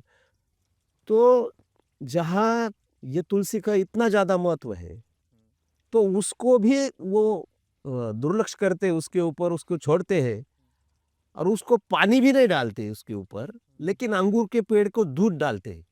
ऐसा खुद ज्ञानेश्वर महाराज जी ने अपने उसमें उल्लेख किया है उसका। तो देखिए 750 साल हो गए उसको और 750 साल पहले इतना ज़्यादा ख्याल, अगर दूध डाल रहे हैं वो लोग, मतलब इतना ज़्यादा ख्याल उस वक्त भी अंगूर का खेती का करते थे। तो ये चीज़ मुझे लगता है कि ये कोई हम जो केयर टेकिंग कर रहे हैं उसकी और हम मान रहे हैं कि हम बहुत बढ़िया कर रहे हैं या हमारे से अच्छा कोई नहीं करता, तो ऐसा शायद नहीं है। क्योंकि 750 साल पहले भी इतना ज़्यादा काम, इतना ज़्यादा ख्याल अंगूर का वो लोग रखते होंगे शायद। बढ़िया। एक चीज़ अभी ज़माने के अनुसार जो है खेती बदलती जा रही है, धीरे-धीरे काफ़ी मुश्किलें बढ़ती जा रही हैं और अभी जो लोगों को एक चीज़ पता ही नहीं कि रेसिड्यू फ्री फार्मिंग क्या होता है, ऑर्गेनिक क्या होता है, सस्टेनेबल क्या होता है, इसको थोड़ा हमारे ऑडियंस को फोड़ के आप बताइए ना। देखिए बहुत एक बदनाम चीज़ करके रखा है ग्रेप्स को और शायद हम खुद फार्मर उसके लिए ज़िम्मेदार है। जो भी सीज़न चलता है हमारे, तो उसमें स्प्रेइंग होता है इसमें। कुछ इंसेक्टिसाइड का हो सकता है, कुछ फंगिसाइड का हो सकता है या कुछ उसके लिए न्यूट्रिएंट्स जो लगते हैं, खाद बोलते हैं हम उसको, उसका स्प्रे हो सकता है। तो कभी-कभी सोशल मीडिया पे उसके स्प्रे के कुछ फ़ोटोज़ हम लोग डालते हैं, कुछ वीडियोज़ हम डालते हैं। तो उसमें से एक ये चीज़ निकल के आती है कि ग्रेप्स फार्मर जो है बहुत सारा स्प्रेइंग करते हैं और वो इंसेक्टिसाइड का होता है और जो एक्चुअली हेल्थ के लिए बहुत दिक्कत वाला है। देखिए अगर गलत काम हो रहा है तो वो दिक्कत वाला हो सकता है, ये मैं डिनाई नहीं करता है उसके लिए। लेकिन मुझे ये मानने में बहुत फ़क्र है कि एज़ अ ग्रेप फार्मर सबसे ज़्यादा रेसिड्यू या रासायनों का सबसे ज़्यादा ख्याल रखने वाला कौन फार्मर होगा दुनिया में? तो ग्रेप फार्मर है। अच्छा।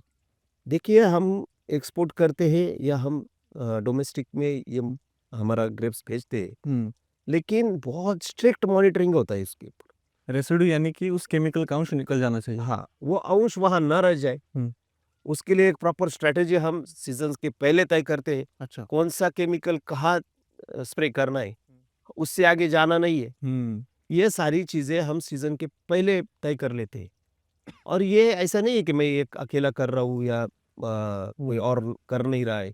ये एज़ अ इंडस्ट्री ये काम चलता है और हम बहुत ज़्यादा ख्याल रखते हैं कि जो भी चीज़ आ रही है वो 100% हेल्दी है और उससे कोई दिक्कत आने वाली नहीं है। इसके लिए हम बहुत सारी कॉम्प्रोमाइज़ेज़ भी हमें करना पड़ता है, उससे यील्ड भी कम हो जाता है कभी-कभी, लेकिन वो भी हम करते हैं। दूसरी बात ये होती है कि हर फ्रूट के ऊपर एक वैक्सी लेयर आता है बराबर। और वो वैक्सी लेयर का काम होता है जो क्लाइमेट चेंज है, धूप है, छाँव है, ठंडी है, उससे वो फ्रूट का बचाव करे, प्रोटेक्ट करने के लिए। प्रोटेक्ट करे। तो उसके लिए नेचर ने उसको वो दिया है। हुँ, लेकिन कई लोग वो समझ नहीं पाते और वो समझ लेते हैं कि बहुत ज़्यादा स्प्रेइंग केमिकल्स। किया है और केमिकल डिपॉज़िट हुआ है और उसकी वजह से वो आया है। ऐसा होता नहीं है, ग्रेप्स में भी वो वैध रहता है और वो ग्रेप्स का जो एक बहुत ही सेंसिटिव क्रॉप है और बहुत नाज़ुक है वो, तो उसका प्रोटेक्शन करने के लिए नेचर ने उसके लिए वो एक दान दिया है ऐसा मैं बोलता हूँ। हुँ, तो उसका वैसा अर्थ ना निकाल के आप उसको अलग तरह से देखें। हाँ, कुछ चीज़ें हमसे होती है एज़ अ फार्मर कि जल्दबाजी में कभी-कभी अर्ली हार्वेस्ट कर लेते हैं हम, तो वो खट्टा हार्वेस्ट हो जाता है। तो ये हमारी गलती हो सकती है, लेकिन ये नहीं है कि उसके हिसाब से उसमें केमिकल रेसिड्यू बहुत आए। अभी 2023 में हमने देखा कि मैंने खुद देखा और पूरे लोगों ने देखा कि वीडियोस बहुत आ रहे थे, शॉर्ट वीडियो सोशल मीडिया पे, लॉन्ग फॉर्मेट वीडियो आ रहे थे कि अंगूर को मत खाइए, कैंसर हो जाएगा। अंगूर के ऊपर बहुत सारा स्प्रे होता है, उसके ऊपर जो वैक्स होता है उससे खाने से दिक्कत हो जाएगी, गले में खराश हो जाएगा। तो इससे कितना हमें नुकसान होता है? लोगों को आप क्या बता सकते हैं कि ये यार झूठ है ये सब? देखिए, ये जो चीज़ होती है सोशल देखिए सोशल मीडिया एक बहुत ही बड़ा दिक्कत वाला काम है। वो सच-झूठ को पहचानना बहुत मुश्किल होता है उसमें और ये चीज़ें गए 2 साल में बहुत दिक्कत करके गई हमको भी। एज़ अ एक्सपोर्टर भी, एज़ लोकल मार्केट में या डोमेस्टिक मार्केट में, तो ये चीज़ें समझाना फिर बहुत दिक्कत वाली बात होती है। जैसे मैं बोल रहा था कि अगर शॉर्टेज हो तो सब चल जाता है, हाँ, वहाँ तो आप सब खा लेते हैं और अगर कुछ और सप्लाई है थोड़ा बहुत, तो आपको ये सब चीज़ें कुछ लोग बोलते हैं।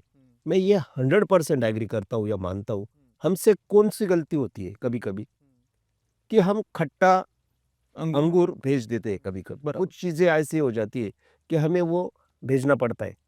लेकिन इसमें ये कभी नहीं होता है या बहुत कम बार हो सकता है कि ये दिक्कत वाला कुछ फ्रूट आपकी पास जाए और इसकी वजह से आपके हेल्थ के लिए कुछ इश्यू हो जाए। तो ये हम बहुत उसकी दिक्कत ना हो और उसके लिए बहुत प्रिकॉशनरी मेजर्स पहले से ही लेते हैं और ये ना हो, इसकी बहुत सारी प्लानिंग हम सीज़न्स के स्टार्ट्स में ही कर लेते हैं। तो आप मेरा ये खुले दिल से आपको ये बोलना है कि जो भी लोग ये देखेंगे या सुनेंगे, तो अंगूर बिल्कुल खाइए, मीठे लेके खाइए और कोई चीज़ें ऐसी हो, तो आप खाली टेस्ट के ऊपर उसके लिए बात कर सकते हैं कि भैया ये खट्टा है, ये है। लेकिन रेसिड्यू के हिसाब से, केमिकल के हिसाब से वो बिल्कुल ही सेफ है, उससे कोई आपको दिक्कत होने वाली नहीं। बिल्कुल दोस्तों, अंगूर आप इस सीज़न भरपेट खाइए, आने वाले सीज़न में भरपेट खाइएगा। रेसिड्यू यानी कि केमिकल का अंश उसमें से पूरा निकल जाता है, तो आप बेशक खा सकते हैं और खेती किसान ऐसे ही करते हैं, पूरा ध्यान देके कि क्योंकि किसान भी एक ह्यूमन है, क्योंकि उसको भी खाना है, उसका भी उनके बच्चा खाता है। बच्चा भी खाता है, तो वो क्यों भाई ज़हर उगाएगा अपने खेतों में? अच्छी खासी चीज़ ही उगाएगा, तो ज़रूर खाइएगा। गलतफ़हमियाँ जो भी आती है उसको बताइएगा कमेंट करके कि भाई ये गलत आप बता रहे हैं, क्योंकि हमने अभी क्लियर किया आपको सारी चीज़ें। यही चीज़ रिलेटेड मैं पूछूँगा, बहुत लोग अभी ऑर्गेनिक का बोलबाला चलता है, तो क्या पॉसिबल है क्या अंगूर की खेती ऑर्गेनिक करना? देखिए अंगूर देखिए कोई भी खेती मैं ये नहीं बोल रहा अंगूर, हुँ, कोई भी खेती ऑर्गेनिक पॉसिबल हो सकती है। हुँ, क्या उसके लिए हम कुछ ज़्यादा देने के लिए तैयार हैं? तो ये चीज़ भी बहुत मायने रखती है। जब हम ऑर्गेनिक की बात करते हैं या सेंद्रीय की बात करते हैं, तो उससे सबसे पहले ये चीज़ आती है कि उसमें प्रोडक्शन बहुत कम हो जाता है, 100% कम हो जाता है। उसके बहुत दिक्कत वाली बात ये होती है कि हमें जो भी उसके रूल्स एंड रेगुलेशन है, उसके हिसाब से वो करना पड़ता है। अंगूर इतना ज़्यादा सेंसिटिव है कि हम उसको विदाउट प्रोटेक्शन हम रख नहीं सकते हैं। या तो आपको अंगूर निकालना पड़ेगा। लेकिन मेरा खुद का ये मानना है कि हमें आगे सोचना चाहिए। ऑर्गेनिक फार्मिंग से हम 140 करोड़ लोगों का पेट नहीं भर सकते हैं। नहीं, ये रियलिटी है। सच्चाई है। हाँ, आपने कहा कि ऑर्गेनिक से 140 करोड़ जनता का हम तो पेट नहीं भर सकते हैं। लेकिन अगर देखा जाए तो रेसिड्यू भी तो वही है, उसमें भी केमिकल का अंश नहीं है, हुँ। ऑर्गेनिक में भी केमिकल का अंश नहीं है। फिर भी लोग बहुत कन्फ्यूजन करते हैं, मैं ऑर्गेनिक करूँगा 100 की चीज़ 1000 में बिकूँगा। नहीं, देखिए वही मैं थोड़ा क्लेरिफ़ाई करने की कोशिश करूँगा अभी, कि देखिए ऑर्गेनिक एक अलग बात है, लेकिन ऑर्गेनिक कुछ होता नहीं, पृथ्वी के ऊपर कोई भी ऑर्गेनिक चीज़ होती नहीं है। हर चीज़ में कुछ तो भी थोड़ा बहुत विदाउट केमिकल ये हो ही नहीं सकता है। आपको फास्फोरस आएगा वहाँ पे, पोटेशियम आएगा, नाइट्रोजन आएगा, कुछ चीज़ें आएँगी।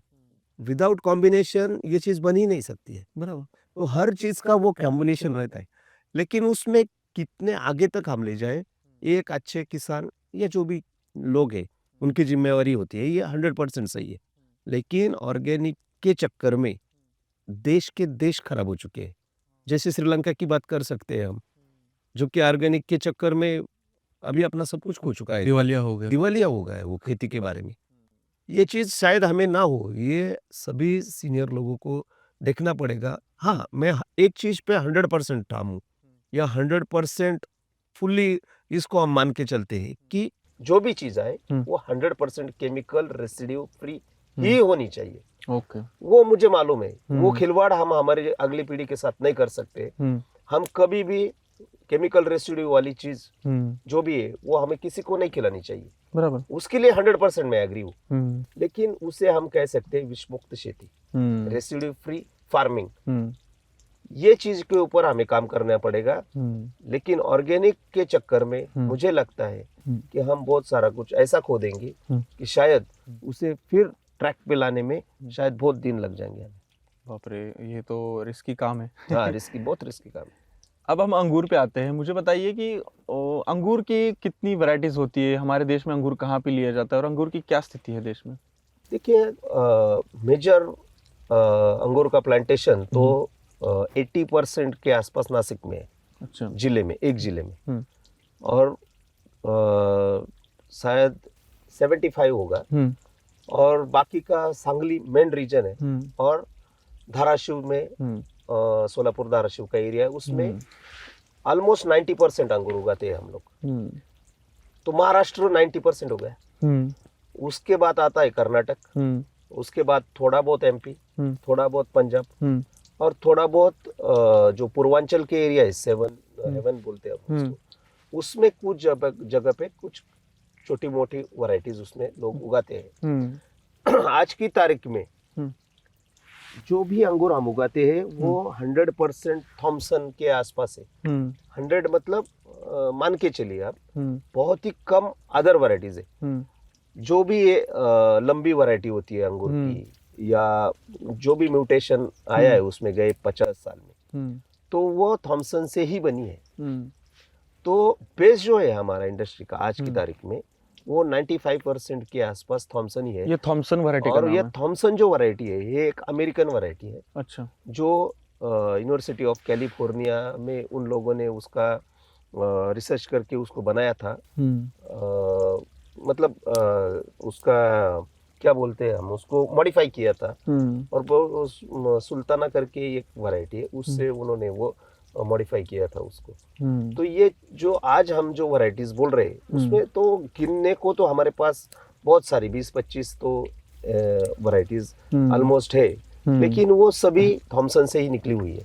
अच्छा। जो चीजें होती है, देखिए, नेचुरली म्यूटेंट निकलता है या नेचुरली कुछ ऐसे बदलाव आ जाते हैं पेड़ के ऊपर कि कुछ अलग निकलता है थॉमसन में ही, या कुछ वैरायटी में अलग कुछ एक्सप्रेस हो जाता है। तो उसको सिलेक्ट करके हम बाजू में उसको उगाते हैं और उससे फिर एक प्लॉट बनाते हैं और उससे वो आगे चलता है नई वैरायटी, तो नई वैरायटीज का, तो वो इसको सिलेक्शन बोलते हैं। और जो अलग चीज होती है जिसमें लैब में उसको एम्ब्रियो ट्रांसप्लांट करके और उसमें जो जो जेनेटिक्स है उसको, जैसे शुगर है, कलर है, एरोमा है, उसको डाल के फिर एक अलग वैरायटी बनाने का एक प्रयास किया जाता है। अच्छा।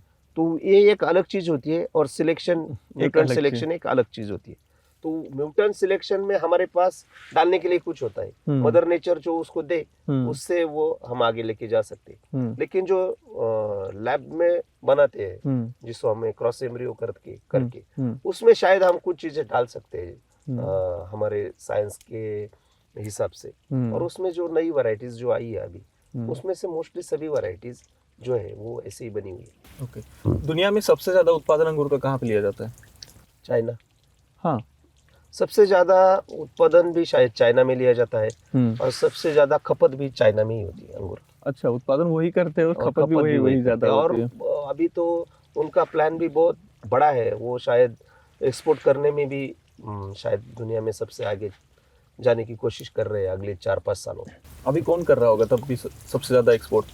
नहीं देखिए, ऐसा नहीं होता है, सीजन दर सीजन चलता है। अच्छा। हर कंट्री का सीजन अलग है, जैसे चिली पेरू का अलग है, साउथ अफ्रीका का अलग है, यूरोपियन कंट्रीज का अलग है, चाइना का अलग है, इंडिया का अलग है। तो हर सीजन के हिसाब से वो लोग उगाते हैं और अलग अलग मार्केट में बेचते हैं। तो उसमें ऐसा हम क्लैश नहीं होता, क्लैश नहीं होता, ज्यादा नहीं होता है। होता है कभी कभी, क्योंकि कुछ अर्ली वैरायटीज लोगों ने बनाई है, मतलब इन्वेंट की है, कुछ लेट वैरायटीज इन्वेंट की है। तो शायद इंडिया को कुछ टक्कर देना है तो इजिप्शियन जो है वो थोड़ा अर्ली लेने का प्रयास करते हैं, साउथ अफ्रीकन लेट करने का प्रयास करते हैं। तो ये चीजें चलती रहती है मार्केट के हिसाब से। लेकिन मुझे लगता है चाइना ही जायंट है आज की तारीख में ग्रेप्स में। और ग्रेप्स में कितने कलर आते हैं? मेजर कलर 3 ही है। ग्रीन, जिसको व्हाइट ग्रेप्स बोलते हैं, दूसरा ब्लैक है और तीसरा रेड है। बाकी नई वैरायटीज उसमें है, थोड़ा बहुत अभी बहुत काम हो रहा है उसमें, लेकिन ये 3 मेजर कलर में आती है। अब मैं मुद्दे की बात के ऊपर आता हूँ कि मैं भी खुद एक ग्रेप्स ग्रोवर हूँ। यहाँ मेरे आसपास भी ग्रेप्स उगाया जाता है, नासिक में भी मैं अभी घूम रहा हूँ, देख रहा हूँ। एक्चुअली लोगों ने इतने सालों से खेती करते आ रहे हैं, लेकिन क्या गलतियाँ हो रही है जो सही से हो नहीं पा रही है किसानों से? देखिए, सबसे बड़ी कुछ चीजें जो है, जैसे कि वो खेती बाड़ी में, अंगूर की खेती में वो फार्मर के हाथ में नहीं है। पहली बात है तो क्लाइमेट चेंज, सबसे बड़ा चैलेंज जो है वो क्लाइमेट चेंज है। दूसरी बात, बहुत ज्यादा ग्रीडीनेस है फार्मर के मन में कि हम जितना ज्यादा डालेंगे कुछ, अच्छा, जितना ज्यादा पेड़ लगाएंगे तो हमें उतना ज्यादा मिलेगा। तो ये जो ग्रीडीनेस में हम बहुत सारी चीजें मिस कर चुके गए 15-20 सालों में। लालच तो लालच के चक्कर में हमने प्लांटेशन डेंस कर दिया। हमने ये देखा नहीं कि जो चीज हम लगा रहे पेड़ वो सही में हेल्दी है कि नहीं है, उसमें इनबिल्ट कोई बीमारी है क्या, तो हमने कभी देखा नहीं उसको। उस चक्कर में हमने गए 15 साल में इतना प्लांटेशन कर दिया और उसमें बहुत ज्यादा मिसिंग हो गई, बहुत सारी चीजें। तो मुझे लगता है पोटेंशियली सबसे बड़ा लॉस उस चीज ने किया कि सही से प्लांट ने हमने नहीं लगाया और लालच के चक्कर में हम बहुत जल्दबाजी में बहुत डेंस प्लांटेशन कर दिया और उसके चक्कर में यील्ड के ऊपर बहुत ज्यादा दिक्कत अभी आज और ये हर खेती में हो रहा है ऐसे। मैंने देखा शिमला मिर्च हो, टमाटर हो, लोग सोच रहे हैं कि मैं 1 एकड़ में कितने सारे ढेर सारे प्लांट लगाऊं और ढेर सारा उत्पादन लूं। हाँ, बिल्कुल। लेकिन एक सस्टेन अगर करना है तो एक स्टेबिलिटी वाला उत्पादन चाहिए, बिल्कुल, हमेशा हर चीज में, बिल्कुल, और वो बेस्ट रहता है और वो ज्यादा दिन तक चलता है। तो अभी आप अंगूर की खेती में किस चीज पे ज्यादा काम कर रहे हैं कि जो आने वाले सीजन में ज्यादा? हर चीज में मैं एक अंगूर किसान की हैसियत से अभी मैं ये कोई रिस्क नहीं लेना चाहता कि मैं कुछ मिस करूं।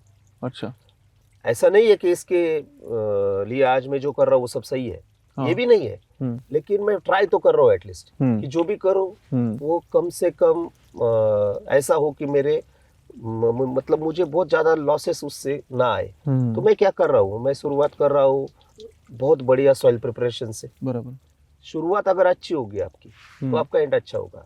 ये सही से गणित हमें सीखना पड़ेगा। तो सॉइल प्रिपरेशन हम कर रहे हैं, सॉइल अमेंडमेंट हम कर रहे हैं, उसके हिसाब से हमें क्या करना चाहिए। हमारे रीजन में, नासिक रीजन में एवरेज रेनफॉल है 650 मिलीमीटर हमारे एरिया में, वही सांगली का ऑलमोस्ट सेम है। लेकिन क्लाइमेट चेंज के हिसाब से अगर देखें तो हमें गए 10 साल में, ये 10 साल में अगर 1-2 साल हमने छोड़े तो 700 से 900 मिलीमीटर तक बारिश हुआ है। तो अगर इतना सेंसिटिव क्रॉप और उसके ऊपर इतना बारिश अगर होता है तो 100% प्रोडक्शन लॉस के बाजू में लेके जाता है। तो हम ये अभी कर रहे हैं कि हम ड्रेनेज डाल रहे हैं नीचे। ड्रेनेज मीन्स हम जो भी बारिश का पानी गिरेगा ऊपर का तो बह जाता है, बराबर, लेकिन जो पानी जमीन की मिट्टी के अंदर चला जाता है वो भी एक्सेस वाटर जो है वो भी जमीन के अंदर जाके वहां न रह जाए और वहां पेड़ के लिए दिक्कत ना करे। इसके लिए जमीन के अंदर गया हुआ पानी भी हम उसके हिसाब से निकाल रहे हैं, अंदर से बाहर निकल रहे हैं और एक ड्रेनेज सिस्टम हम इंस्टॉल कर रहे गए 2-3 साल से। ग्रेट। दूसरी बात, हम पेड़ बहुत ही चुन के ले रहे हैं जिसके हिसाब से वो कोई बीमारी नहीं है उसमें, उसके ऊपर अच्छी नर्सरी हम उसके लिए काम कर रहे हैं। तो ये सारी चीजें, बेसिक चीजें जो है उसमें हमने बदलाव अभी चालू किए। दूसरी बात, जितना भी बारिश ज्यादा होगा तो उतना ही दोनों पेड़ में अंतर ज्यादा होना चाहिए। अच्छा। वो विड्थ में भी और लंबाई में भी। तो ये चीज हम देख रहे हैं कि हम उसको ज्यादा से ज्यादा कैसे देखें। दूसरी चीज, हर फार्मर या हर कोई लोग जो है वो मार्केटिंग ये लगा के रखा है उन्होंने। सही कहा। मुझे नहीं लगता है मार्केटिंग कोई दिक्कत है ग्रेप्स का कभी भी। गए 25-30 साल में इतना काम हुआ है कि अगर आपके पास 5 क्विंटल भी ग्रेप्स है तो उसके लिए व्यापारी है यहाँ पे। तो मुझे लगता है मार्केटिंग, ये ग्रेप्स फार्मिंग में कोई चैलेंज नहीं है। अच्छा। ग्रेप्स का फार्मिंग का सबसे बड़ा चैलेंज है वो है क्वालिटी प्रोडक्शन, उगाना और सही से उगाओ। कि देखिए दिक्कत क्या होती है, अगर आप गुआवा देखिए, पेरू बराबर, या आप एप्पल देखिए, तो घर की महिला होती है तो वो बोलती है अगर आप बाहर जा रहे तो प्लीज आते आते 2 किलो एप्पल लेके आइए। 2 किलो बिल्कुल। मेरा ये खुद का मानना है, या मैं ये चाहता हूँ कि देश की हर महिला बोले कि अगर आप बाहर जा रहे तो आते वक्त आप 2 किलो अंगूर लेके आइए। बढ़िया। तो ये चीज आप जब तक कर सकते नहीं है तब तक सैचुरेशन में रहेगा अंगूर का खेती। और जब तक प्रोडक्शन, ये देखिए 2 चीजें रहती है, एक तो ज्यादा रेट मिले तब आपको मुनाफा होगा, एक तो ज्यादा बिके तो सेल ज्यादा हो तब आपको मुनाफा ज्यादा होगा। बराबर। रेट के हिसाब से मुझे लगता है हम बहुत ज्यादा कुछ कर नहीं पाएंगे अभी। दिक्कत यह है कि आज की तारीख में हमारा 5% का भी हम कैलकुलेशन करें हमारी पूरी लोक संख्या का, तो हम शायद 20-25 किलो ही उन लोगों को दे रहे हैं अंगूर पूरे साल में। कितने? 5%। मतलब 7 करोड़ पब्लिक को हम खाली 20 से 25 किलो अंगूर खिला रहे हैं। दे रहे, बाकी को पहुंच ही नहीं रहा। बाकी हम पहुंचे ही नहीं है उनके पास। देखिए कितना बड़ा अपॉर्चुनिटी खड़ा है हमारे सामने, खुद ही अपने देश में। हमें कोई एक्सपोर्ट का सोचने की जरूरत नहीं है। तो मतलब मार्केटिंग का दिक्कत मुझे नहीं लगता है। अभी क्या करना पड़ेगा, मुझे लगता है कि हम चीज ही ऐसी बनाए ना तो हर एक के मुंह में पानी आना चाहिए। हर एक लोग को सोचना चाहिए कि आप बाहर जा रहे हैं ना, प्लीज आते आते वक्त अंगूर लेके आइए। तो शायद मुझे लगता है स्काई इज द लिमिट है ग्रेप्स के लिए।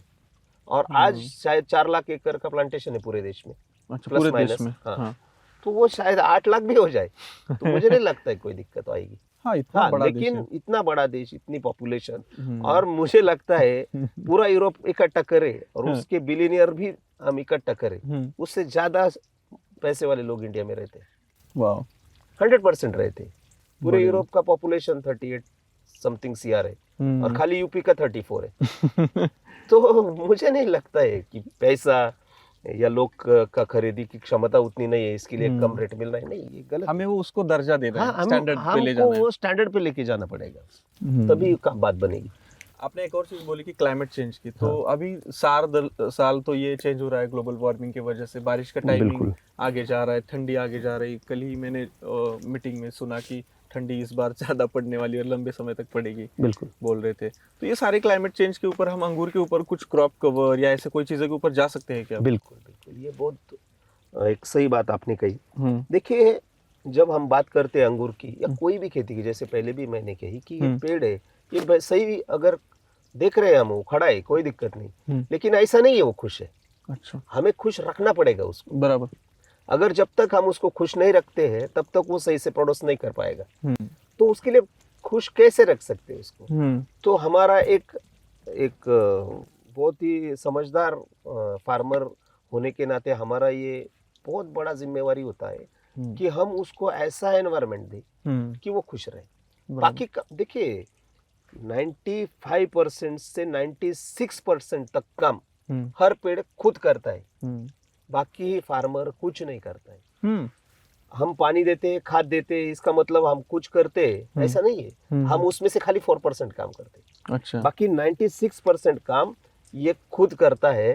और हमारा ये काम है, फिर हमारी जिम्मेवारी ये है कि हम उसको ऐसा एनवायरनमेंट प्रोवाइड करें कि वो खुश रहना चाहिए। बस खाली यही अपना काम है। और क्रॉप कवर है, शेड नेट है, प्लास्टिक है, ये चीजें देख के हम ये कर सकते हैं कि उसके ऊपर क्लाइमेट चेंज का असर कम से कम हो।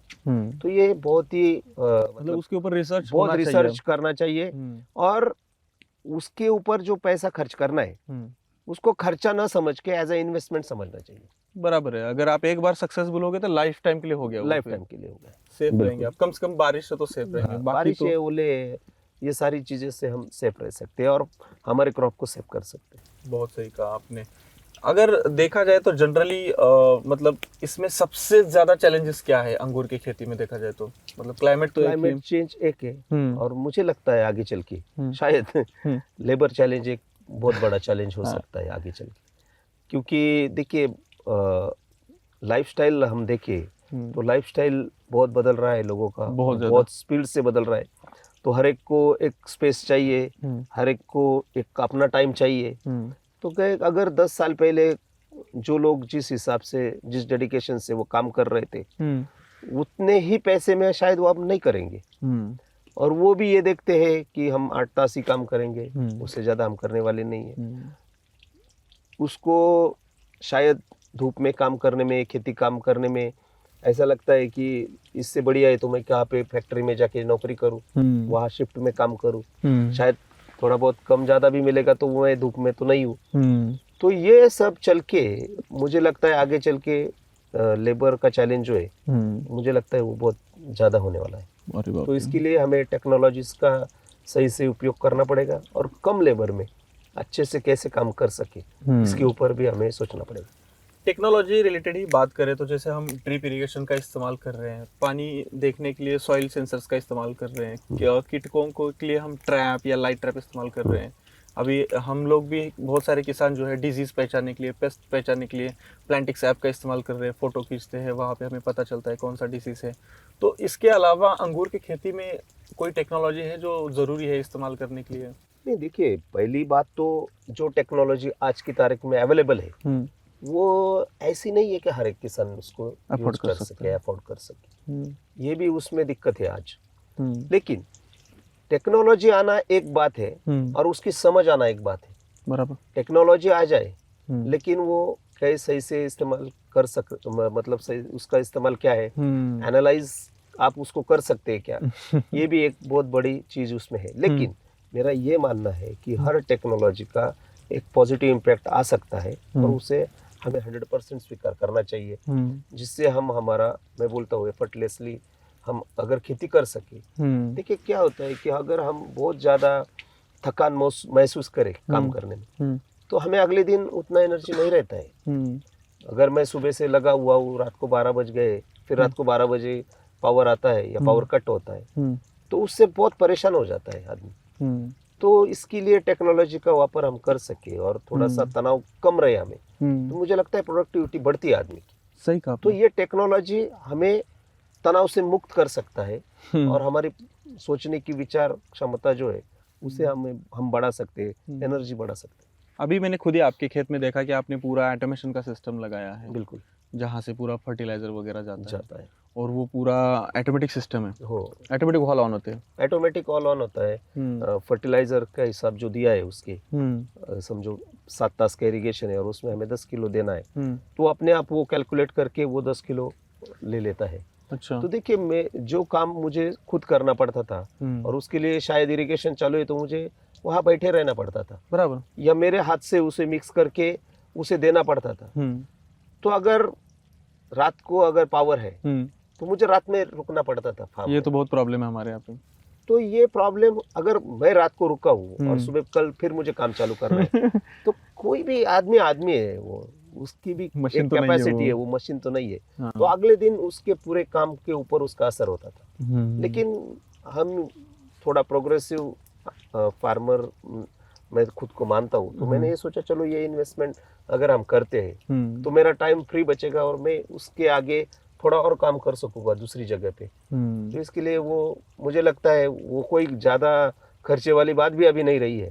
टेक्नोलॉजीज कंपनीज इतनी सारी आई हुई है, सस्ता हुआ है कि इतना तो कुछ महंगा नहीं है। खाली हमें थोड़ा हमारा टेंडेंसी चेंज करना पड़ेगा और खर्चे को देख के ना जाते हुए एज ए इन्वेस्टमेंट देख के उसको लगाना चाहिए। हर क्षेत्र में मैंने देखा है कि लोग डरते नहीं है, किसी भी बिजनेस में जाते हैं तो 10 लाख रुपए डाल देते हैं और दिल खोल के काम करना चालू कर देते हैं। बिल्कुल लेकिन मैंने देखा है कि फार्मिंग में कहीं ना कहीं हिचकिचाहट लोगों के अंदर रहती है, पैसा डालूं कि न डालूं।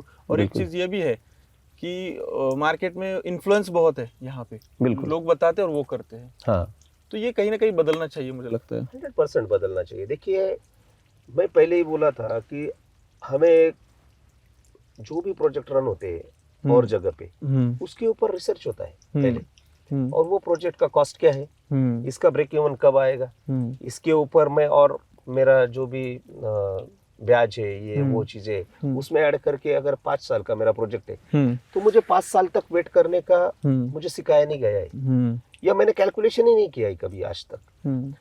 मेरे पिताजी की खेती है, मैंने उसके ऊपर लगा दिया, या उन्होंने लगाया होगा, मैंने वो तोड़ दिया, उसके ऊपर फिर मैंने दूसरा कुछ लगाया। तो ये सारी ब्लाइंडली जो चीजें हम करते हैं, तो वो 100% मेरा खुद का मानना है कि नहीं करनी चाहिए। हाँ, मैं ये नहीं कहता कि आप मत करो या आप इन्वेस्टमेंट करो। मैं खुद बहुत पॉजिटिव हूँ, मतलब खेती के इन्वेस्टमेंट में कोई दिक्कत नहीं, लेकिन उसका ड्यूरेबिलिटी जो है उसको देखना पड़ेगा आपको, और वो आज की तारीख में उसको सेट करना पड़ेगा कितने दिन तक ये चलने वाला है और कितने दिन तक मुझे उसमें से 100% रिटर्न्स आने वाले। तो ये कैलकुलेशन की बात है। हर फार्मर के पास फुल टाइम एक नोटपैड और एक पेन हमेशा साथ रहना चाहिए, लिखना चाहिए उसने, तभी वो होगा। बाकी चीजें तो शायद होती रहेगी। दोस्तों, बातें बहुत गहराई वाली है, बस आप थोड़ा समझिए ध्यान से हर एक चीज़ को। मैं स्पेसिफिक अंगूर की खेती के बारे में नहीं जा रहा हूँ कि इरिगेशन कैसे करना है, ये तो हफ्ता लग जाएगा हमें इसे वीडियो बनाते बनाते, और क्या स्प्रे करना है क्या, वो तो हम अलग से बनाएंगे। लेकिन आपको एक गहराई वाली बातें यहाँ पे हो रही हो, थोड़ा सा आप देखिए और शेयर करते रहिएगा। एक चीज़ मैंने अभी करंट में देखा कि लास्ट ईयर रेड सी जो है वहाँ पे कुछ मैटर हो गया, और वहाँ से कंटेनर नहीं जा पा रहे थे हमारे इंडिया से, सब्जियों के हो या अंगूर के हो। उसके बाद अभी बांग्लादेश में मैटर हुआ है, तो इसका कितना असर पड़ता है हमारे देश के ऊपर? नहीं, देखिए, ये तो एक साइकिल रहता है। हम सोचते हैं कि हम बहुत अलग है दुनिया से और हम बहुत बाजू में हैं, लेकिन जो जो दुनिया में इम्पैक्ट होता है उसका 100% इम्पैक्ट हर एक आदमी पे होता रहता है। शायद हमें दुनिया इतनी बड़ी है कि हमें मालूम नहीं होता है कि इम्पैक्ट हो रहा है कि नहीं हो रहा है, लेकिन वो होता है।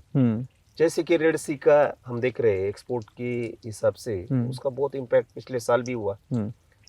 जो भी अनसर्टेनिटी, अनस्टेबिलिटी है दुनिया में, उसका 100% इम्पैक्ट हर आदमी पे, हर क्रॉप पे होता ही होता है। ये कोई मतलब ये समझदारी वाली बात नहीं होगी कि हम उसको डिनाई कर दें। तो इसके लिए प्रिपेयर एक लिमिट पे हम हो सकते हैं एज ए फार्मर, क्योंकि हमारी लिमिटेशन है, हम इतना बड़ी सोच रख ही नहीं सकते। लेकिन सही से रिजर्व रखो, ये सबसे बड़ी बात। जितना कमाए उतना 100% मत उड़ाओ। हाँ, तो ये सबसे बड़ी चीज होती है। देखिए, अब हमारा जो क्रॉप है, बिजनेस है, वो 100% एक खुले आकाश के नीचे है। तो ये सभी चीजों का उसके ऊपर असर होता रहता है। तो मेरा ये खुद का मानना है कि प्लीज जो भी काम करे अपना रिजर्व रखे करे, ताकि एक साल कुछ ऐसा हो जाए तो हम उससे ज्यादा बाधित ना हो, अच्छे से सर्वाइव कर सकते। इससे आपकी बात से मुझे एक समझ में आ रहा है कि मनी मैनेजमेंट में बहुत काम करना पड़ेगा। मनी मैनेजमेंट का सोचे तो देखिए, ये जो कुछ चीजें हैं जैसे कि शादियां, ये वो, हम हमारे कैपेसिटी के बाहर जाके उस पर खर्चा करते और लोगों को दिखाने के लिए करते। मेरा ये मानना है कि करने दो लोगों को, फार्मर ने नहीं करना चाहिए। अगर शादी 15-50 लोगों में हो सकती है तो उसके लिए 5000 लोगों को मत बुलाइए। कोई जरूरत नहीं। ये दिखावा हमने बहुत कर लिया, और ये चीजों से बहुत ज्यादा परेशान हो चुका है फार्मर आज की तारीख में। और ये दोनों चीजें हमें देखनी पड़ेगी कि भैया ये जितना हो सके उतना उसे हम दूर रहना चाहिए। सही जगह इन्वेस्टमेंट करो, ये सब फालतू चीजें हैं। एक फार्मर को स्ट्रेस मैनेजमेंट कैसे करना चाहिए ताकि वो आत्महत्या के बारे में ना सोचे? क्योंकि मैं हमेशा पढ़ता हूँ कि यहाँ पे आत्महत्या हो गई, ऐसे हो गई, वैसे हो गई। देखिए, बहुत ये सेंसिटिव सवाल आपने पूछ लिया है, और बहुत दिक्कत होती है जब हम देखते हैं।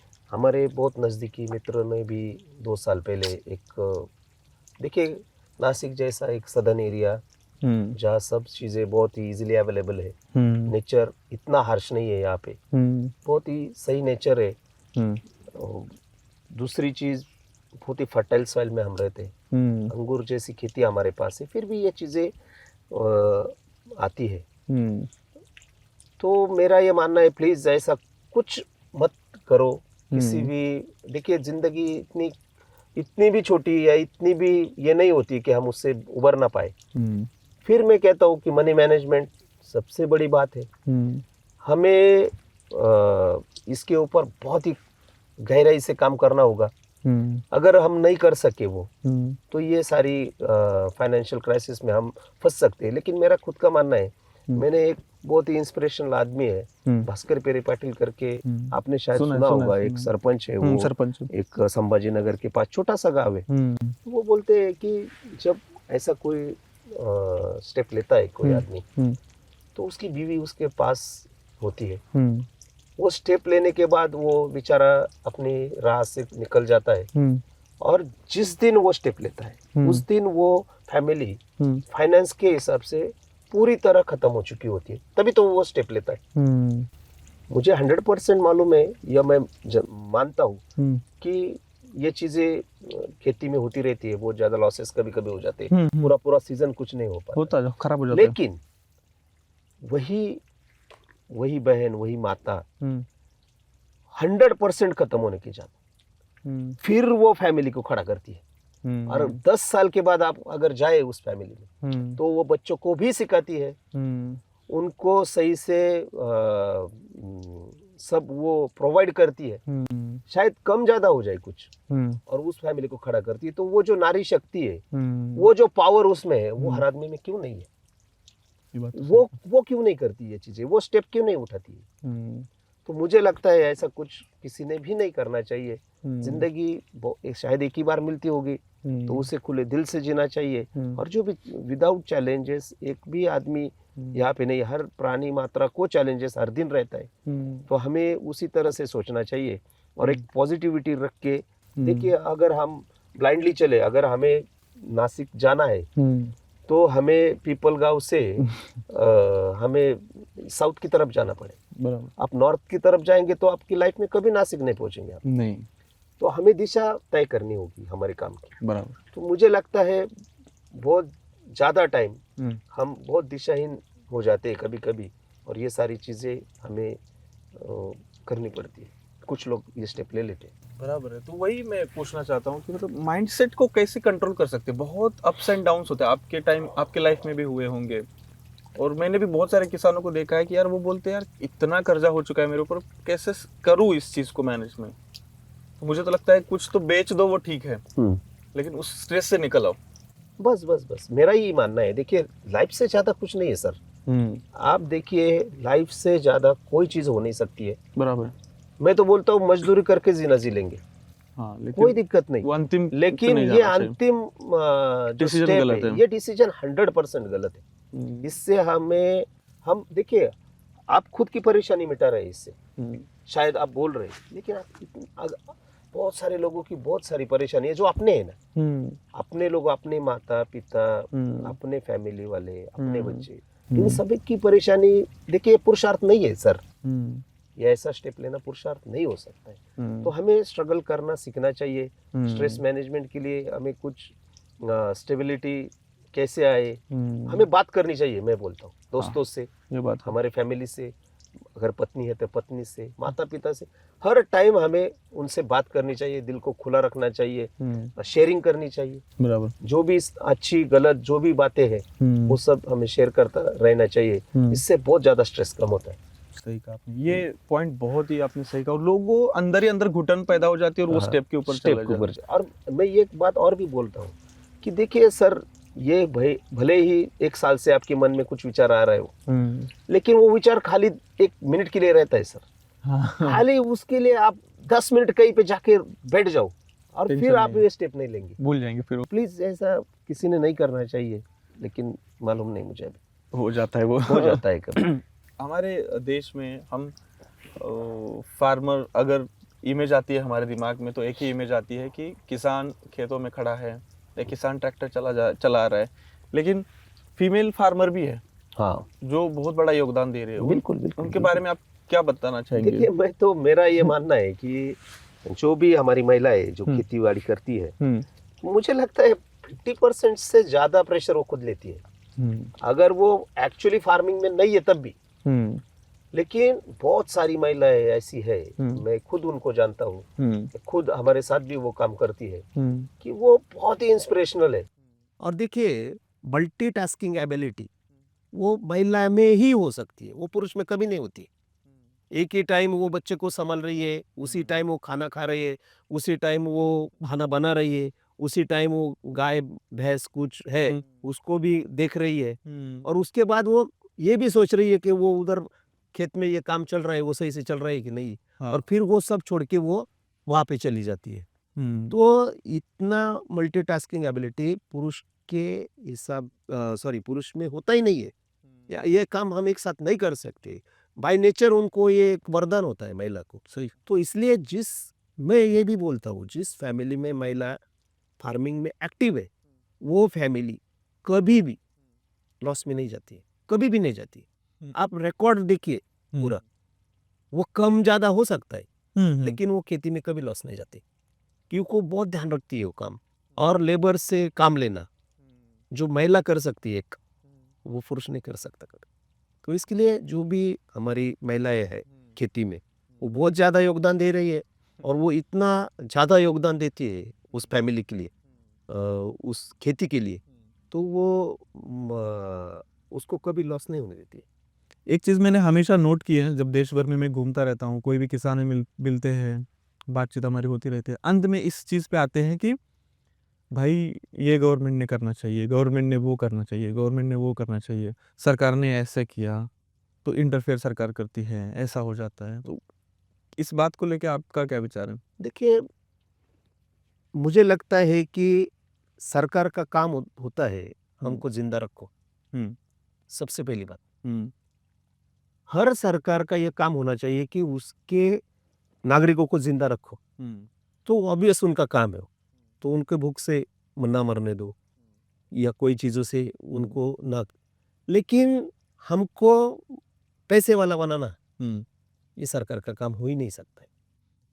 तो फार्मर को पैसे वाला बनना है, उसको उन्नति करनी है उसकी, तो वो सरकार की तरफ थोड़ा उसने सोचना बंद कर देना चाहिए, पहली बात। आप बोलेंगे ऐसा कैसे, हर दो जो भी स्ट्रैटेजी वो बनाते हैं डिसीजन लेते हैं उसका इम्पेक्ट आता है, 100% आता है।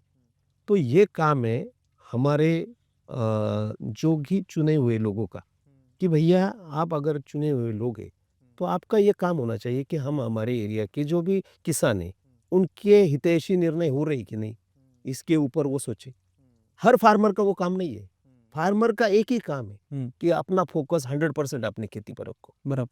दूसरी बात, मैंने जैसे ही बोला कि कुछ जैसे रेट के इश्यूज सबसे ज़्यादा होते हैं, 100% उसका इम्पैक्ट आता है, मैं उसको डिनाई नहीं करता हूँ, लेकिन वो एक बहुत छोटी चीज़ है।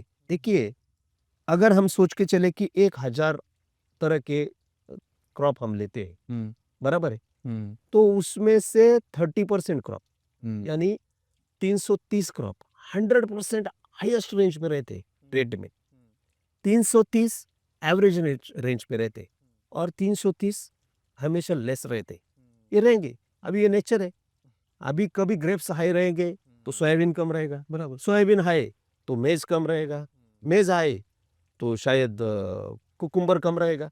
तो ये साइकिल जो है मार्केट का वो चलता रहेगा, कभी ये हाई जाएगा तो वो कभी हाई जाएगा। अगर मैं सरकारी धोरणों का या उस चीज़ों का अगर विरोधी हूँ तो मुझे गालियां देने के लिए हर क्रॉप कोई ना कोई क्रॉप तो है ना लेस वाला जिसका रेट कम है, तो उसको लेके मैं गालियां दे सकता हूँ। और जो उस सरकार का हितैषी है वो जिसका रेट है उसको लेके वो उसका सपोर्ट करता रहेगा, नहीं यार वो तो सही कर रहा है। मुझे लगता है ये जो पॉलिटिक्स है इसमें हमें नहीं पड़ना चाहिए। हमारा काम जो है उसके ऊपर हमें देखना पड़ेगा कि हम वो सही से कैसे करें। और मैं यही बोला कि रेट एक चीज़ होती है, लेकिन थ्रेशोल्ड कैपेसिटी जो होती है उसको लांघना या उसको टच करना ये फार्मर का काम है। अगर हम सही से प्रोड्यूस नहीं कर पाए तो हम अच्छे रेट मिल के भी मुनाफे में नहीं जा सकते। तो उसके लिए मेरा ये खुद का मानना है कि ऑब्वियसली सरकार का काम ये होता है कि एक सही से वातावरण खेती के लिए तैयार किया जाए, उसके लिए सपोर्ट करें 100%। वो तो उसे करना ही चाहिए, वो उसका काम ही है। लेकिन उसके बाद जो मैं बोल रहा हूँ कि हमें फाइनेंशियली बड़ा होना है, एक लिमिट क्रॉस करना है, वो अपने खुद की कैपेसिटी के ऊपर ही है वो। कोई कुछ भी बोले। इतनी अच्छी चीज़ें हमें बता रहे हैं दोस्तों, आपको भी पसंद आ रही होगी। हम कंटिन्यू करते हैं यहाँ पे अभी और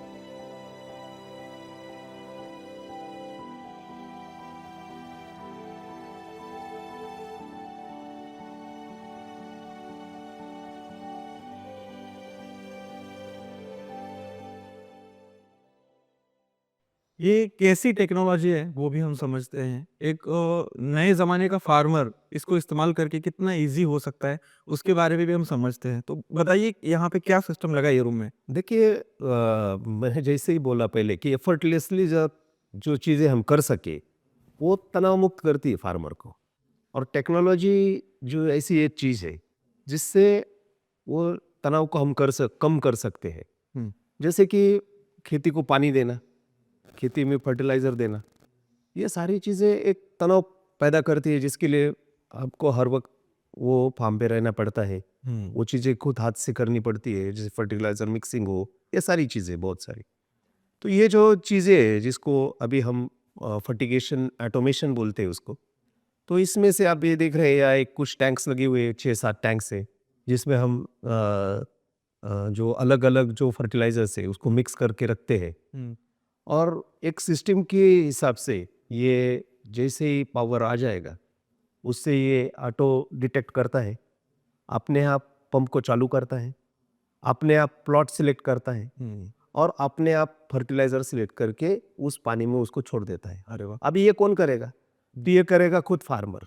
एक मोबाइल के ऊपर ऐप है और वो तय करता है उसके ऊपर कि मुझे आज किस फार्म को पानी देना है या किस प्लॉट को पानी देना है, उसको सिलेक्ट करो। फिर कितना पानी देना है उसको सिलेक्ट करो। ये आप आवर्स में सिलेक्ट कर सकते हैं या आप कितना पानी देना है, कितने मिलीमीटर पानी देना है या कितना लीटर पानी देना है, इसके हिसाब से सिलेक्ट कर सकते हैं। और दूसरा, अपने पास 6-7 जो भी फर्टिलाइज़र है, उसमें से इस इरिगेशन में आप कौन-कौन से फर्टिलाइज़र देना है। समझो 1, 2, 3 टैंक में से देना है हमें, तो हमें वो 3 टैंक सिलेक्ट करना है और उसके ऊपर टैंक 1 में से 100 लीटर, टैंक 2 में से 100 लीटर, टैंक 3 में से 100 लीटर। खाली इतना डालना है आपको। ये डालने में खाली मुझे लगता है एक 15 सेकंड लगते हैं या 20 सेकंड लगते हैं। 20 सेकंड में ये काम हम अगर कर दिया हमने, और ये प्रोग्राम ऐसा नहीं है कि आज का है, ये पूरे अगले साल का प्रोग्राम भी इसमें कर सकते हैं, फिट कर सकते हैं। और उस टाइम वो चालू होगा, उतना पानी वो देगा, उतना फर्टिलाइजर मिक्स करके वो उस पानी में छोड़ देगा। वाह! जो काम करने में मुझे पूरा दिन भर यहाँ बैठा रहना पड़ता था, वो अभी मुझे खाली 10 मिनट आना पड़ता है यहाँ पे, और जो भी टैंक खाली हो चुका है उसमें उतना फर्टिलाइजर डालो, मिक्स भी वो खुद भी कर लेता है वो फर्टिलाइजर को, अच्छा। और आप यहाँ से निकल जाओ। वो डेली हर 1 मिनट में आपको अपडेट देता रहता है, वो मोटर चालू है कि नहीं, पंप उसमें कितना खाद जा रहा है, हमने सही से प्रोग्राम लगाया, वो सही से वो फॉलो कर रहा है कि नहीं, ये सब अपडेट आपके फ़ोन के ऊपर आते हैं। तो इससे हुआ क्या, मेरा पूरा टाइम उसमें से कम हो गया, बच गया, और ये काम मैं आगे चल के मेरे दूसरे फार्म हो या मेरा दूसरा जो काम फार्म पे चल रहा हो उसको कॉन्सेंट्रेट कर सकता हूँ। दूसरी बात, ह्यूमन एरर ये बहुत बड़ी चीज़ होती है हर एक काम में। जब आप मशीन टेक्नोलॉजी का यूज़ करते हैं उसमें एरर निकल जाता है 100%। हाँ। तो जो गलतियां हम कर सकते हैं या जो हम ये बोल सकते हैं कि हम थक गए आज, छोड़ दो आज, हम कल करेंगे, तो होता है, फार्म है, फार्मिंग है, हम थक जाते हैं, रात को आना पड़ता है तो हम नहीं आते कभी कभी। तो ये सब चीज़ें हमने टर्मिनेट कर ली, और इससे अभी हम जिस दिन तय हुआ है उस दिन हम ये काम कर सकते हैं। उससे प्रोडक्टिविटी में बहुत मुनाफा हुआ या बढ़ा। और दूसरी गोष्ट, प्रोडक्शन में बढ़ा तो एक बाजू है, लेकिन जो लॉसेस है, फर्टिलाइज़र के लॉसेस, लीचिंग लॉसेस, ये सब लॉसेस उससे कम हुए।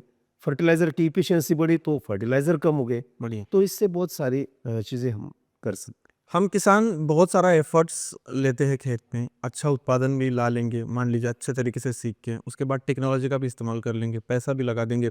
लेकिन कहीं न कहीं वो जो आ जाता है फल, हार्वेस्टिंग करते हैं, तो सबके मन में ये सवाल रहता है कि मार्केट व्यवस्था। बिल्कुल।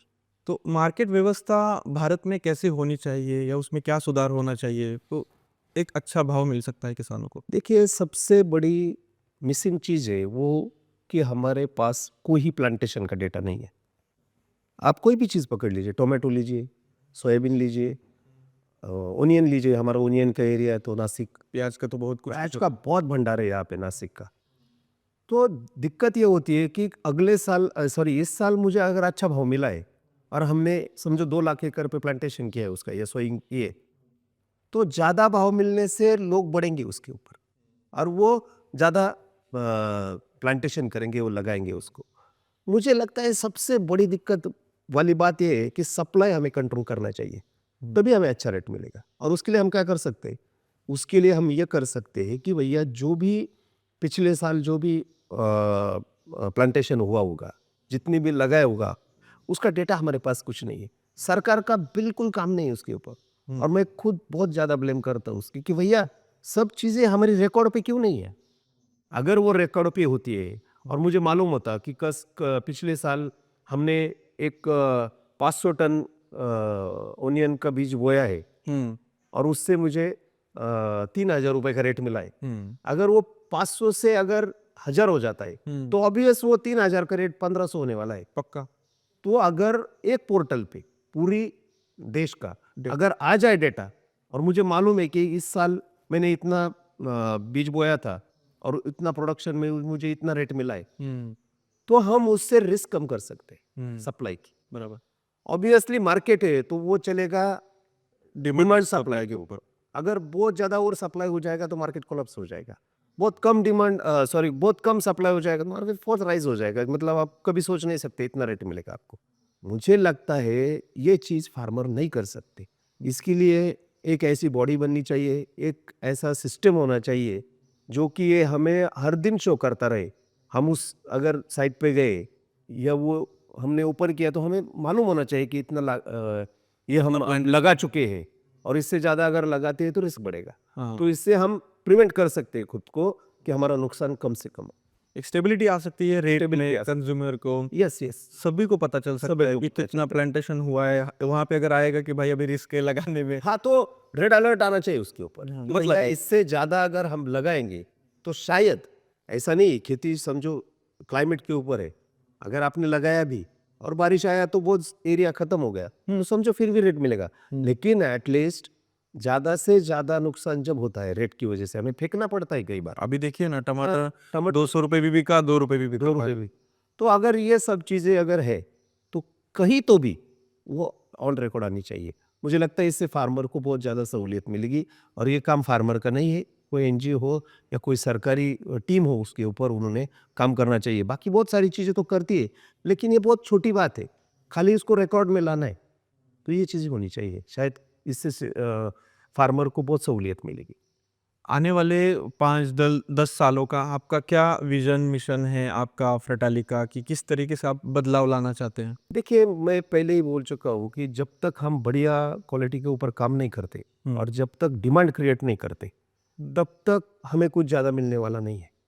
तो फ्रटेली का मोटो उद्देश्य यही है कि बेस्ट क्वालिटी प्रोड्यूस हो और खाली फ्रटेली का नहीं, पूरी इंडस्ट्री का हो। अगर ये हम काम कर सके, लोगों को टेक्निकली ये समझा सके, लोगों को क्वालिटी के ऊपर काम करने के लिए बोल सके और एज अ एक रिवोल्यूशन की तरफ हम उसको लेना चाहते हैं अगले 8-10 सालों में। और ग्रेप्स के ऊपर खाली मतलब ज़्यादा बड़ी सोच तो हम नहीं रख सकते क्योंकि बहुत छोटे लोग हैं हम। लेकिन अगर एक क्रॉप पकड़ के चले ग्रेप्स का तो हम ये चाहते हैं कि अगले 5 साल में ऐसा प्रोड्यूस आए कि कितना भी उसका प्रोडक्शन हो उसके मिनिमम रेट से आगे वो चलना चाहिए। और एक चीज़ है उसकी, वो है क्वालिटी, वही उसको उस लेवल तक लेके जा सकती है। दूसरी बात, अगर आप देखिए ऑफिशियल डेटा है शायद 7 से 8 हज़ार कंटेनर ग्रेप्स के इंपोर्ट हुए इंडिया में, इंपोर्ट हुए आए हैं इंडिया में। और उसका रेट आज अब अगर मार्केट में जाए तो 350 रुपये किलो के आगे ही चल रहा है। मतलब लोग वो ले रहे हैं। अगर खाने वाला है, उसको लेने वाला है, बाइंग कैपेसिटी है उसकी, तो वो इम्पोर्टेड ले रहे हैं और मतलब हमारा जो क्रॉप है उसके लिए वो उतना पैसा खर्च के लिए तैयार नहीं है। तो मुझे लगता है कहीं तो भी कुछ तो भी मिसिंग है। तो मेरा ये खुद का मानना है कि अगर वो क्वालिटी पे हम हमारे क्रॉप को लेके जाए तो शायद ये चीज़ दूर नहीं है अगले 5-10 सालों। और के लिए इसके लिए बहुत सारा काम करता रहेगा, शायद हर एक फार्मर को उसके लिए समझाता रहेगा और उसके लिए एफर्ट लेता रहेगा। वो तो मैंने देखा है, आप हर फार्म पे जाके हर किसान को अच्छे तरीके से समझा रहे हैं, उसको बता रहे हैं, फिर वो पता नहीं करता है कि नहीं करता है, कुछ उसमें से कर रहे हैं। तो कुछ ऐसे किस्से हैं कि आपने ये जो आपने मिशन अभियान चालू किया है, ये करते समय ऐसे कोई एग्जाम्पल्स है आपके पास जिन्होंने बहुत बढ़िया किया काम? बहुत सारे एग्जाम्पल है बढ़िया किया। बहुत सारे ऐसे फार्मर है जिन्होंने बियॉन्ड इमेजिनेशन काम करके दिखाया है और उन्होंने ऐसा नहीं है कि उन्होंने खुद के लिए सिर्फ किया, वो सारी चीज़ें उन्होंने खुद तो की, लेकिन अपने साथ साथ अपने जो कलीग्स है, जो फार्मर्स है, उन सबको प्रेरित किया उन्होंने वो करने में। और एक साइकिल सा बन गया है अभी और बहुत सारे लोग अभी ये काम कर रहे हैं और ये हम रुकने वाले नहीं है। देखिए ये चीज़ फिर भी बहुत स्कैटर्ड एरिया है। दूसरी बात होती है कि हर फार्मर का उतना समझ हो ना हो, ये भी चीज़ होती है।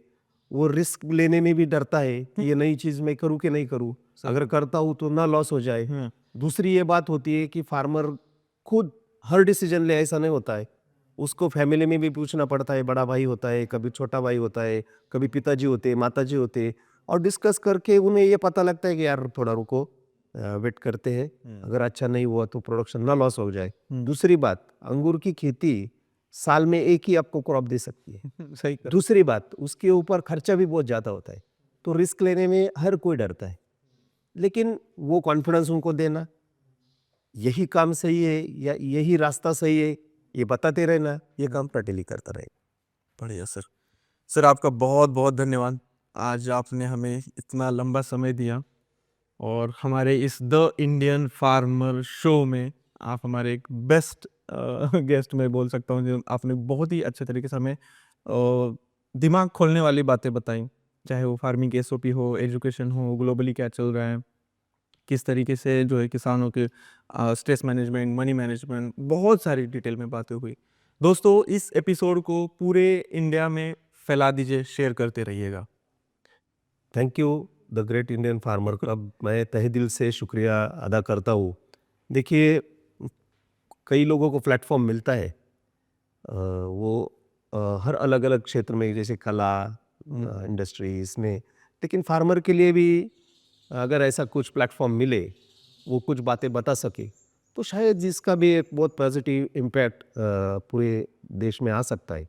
तो ये आप बहुत ही नेक और बहुत बढ़िया काम आप लोग कर रहे हैं, इसके लिए आपको बहुत सारी शुभकामनाएं। Thank you. और बहुत ही जल्दी आप ऐसे ही बहुत सारे लोगों को लेके इस प्लेटफॉर्म पे आएंगे। इस शो में हम जरूर लेके आएंगे, द इंडियन फार्मर शो में बहुत सारे लोगों को हम लेके आएंगे धीरे धीरे दोस्तों। बिल्कुल बिल्कुल, थैंक यू। तो सर हमारे इंडियन फार्मर टीम की तरफ से आपको एक छोटा सा गिफ्ट। ओह थैंक यू, बहुत बहुत धन्यवाद और बहुत खुशी हुई आप सबको सबसे मिलके। Thank you. मैं सभी दर्शकों से अनुरोध करता हूँ कि द इंडियन फार्मर के इस शोज़ को आप बहुत सारा देखिए, इस टीम को बहुत सारा प्यार दीजिए और बहुत सारा सब्सक्राइब करके शेयर कीजिए। Thank you.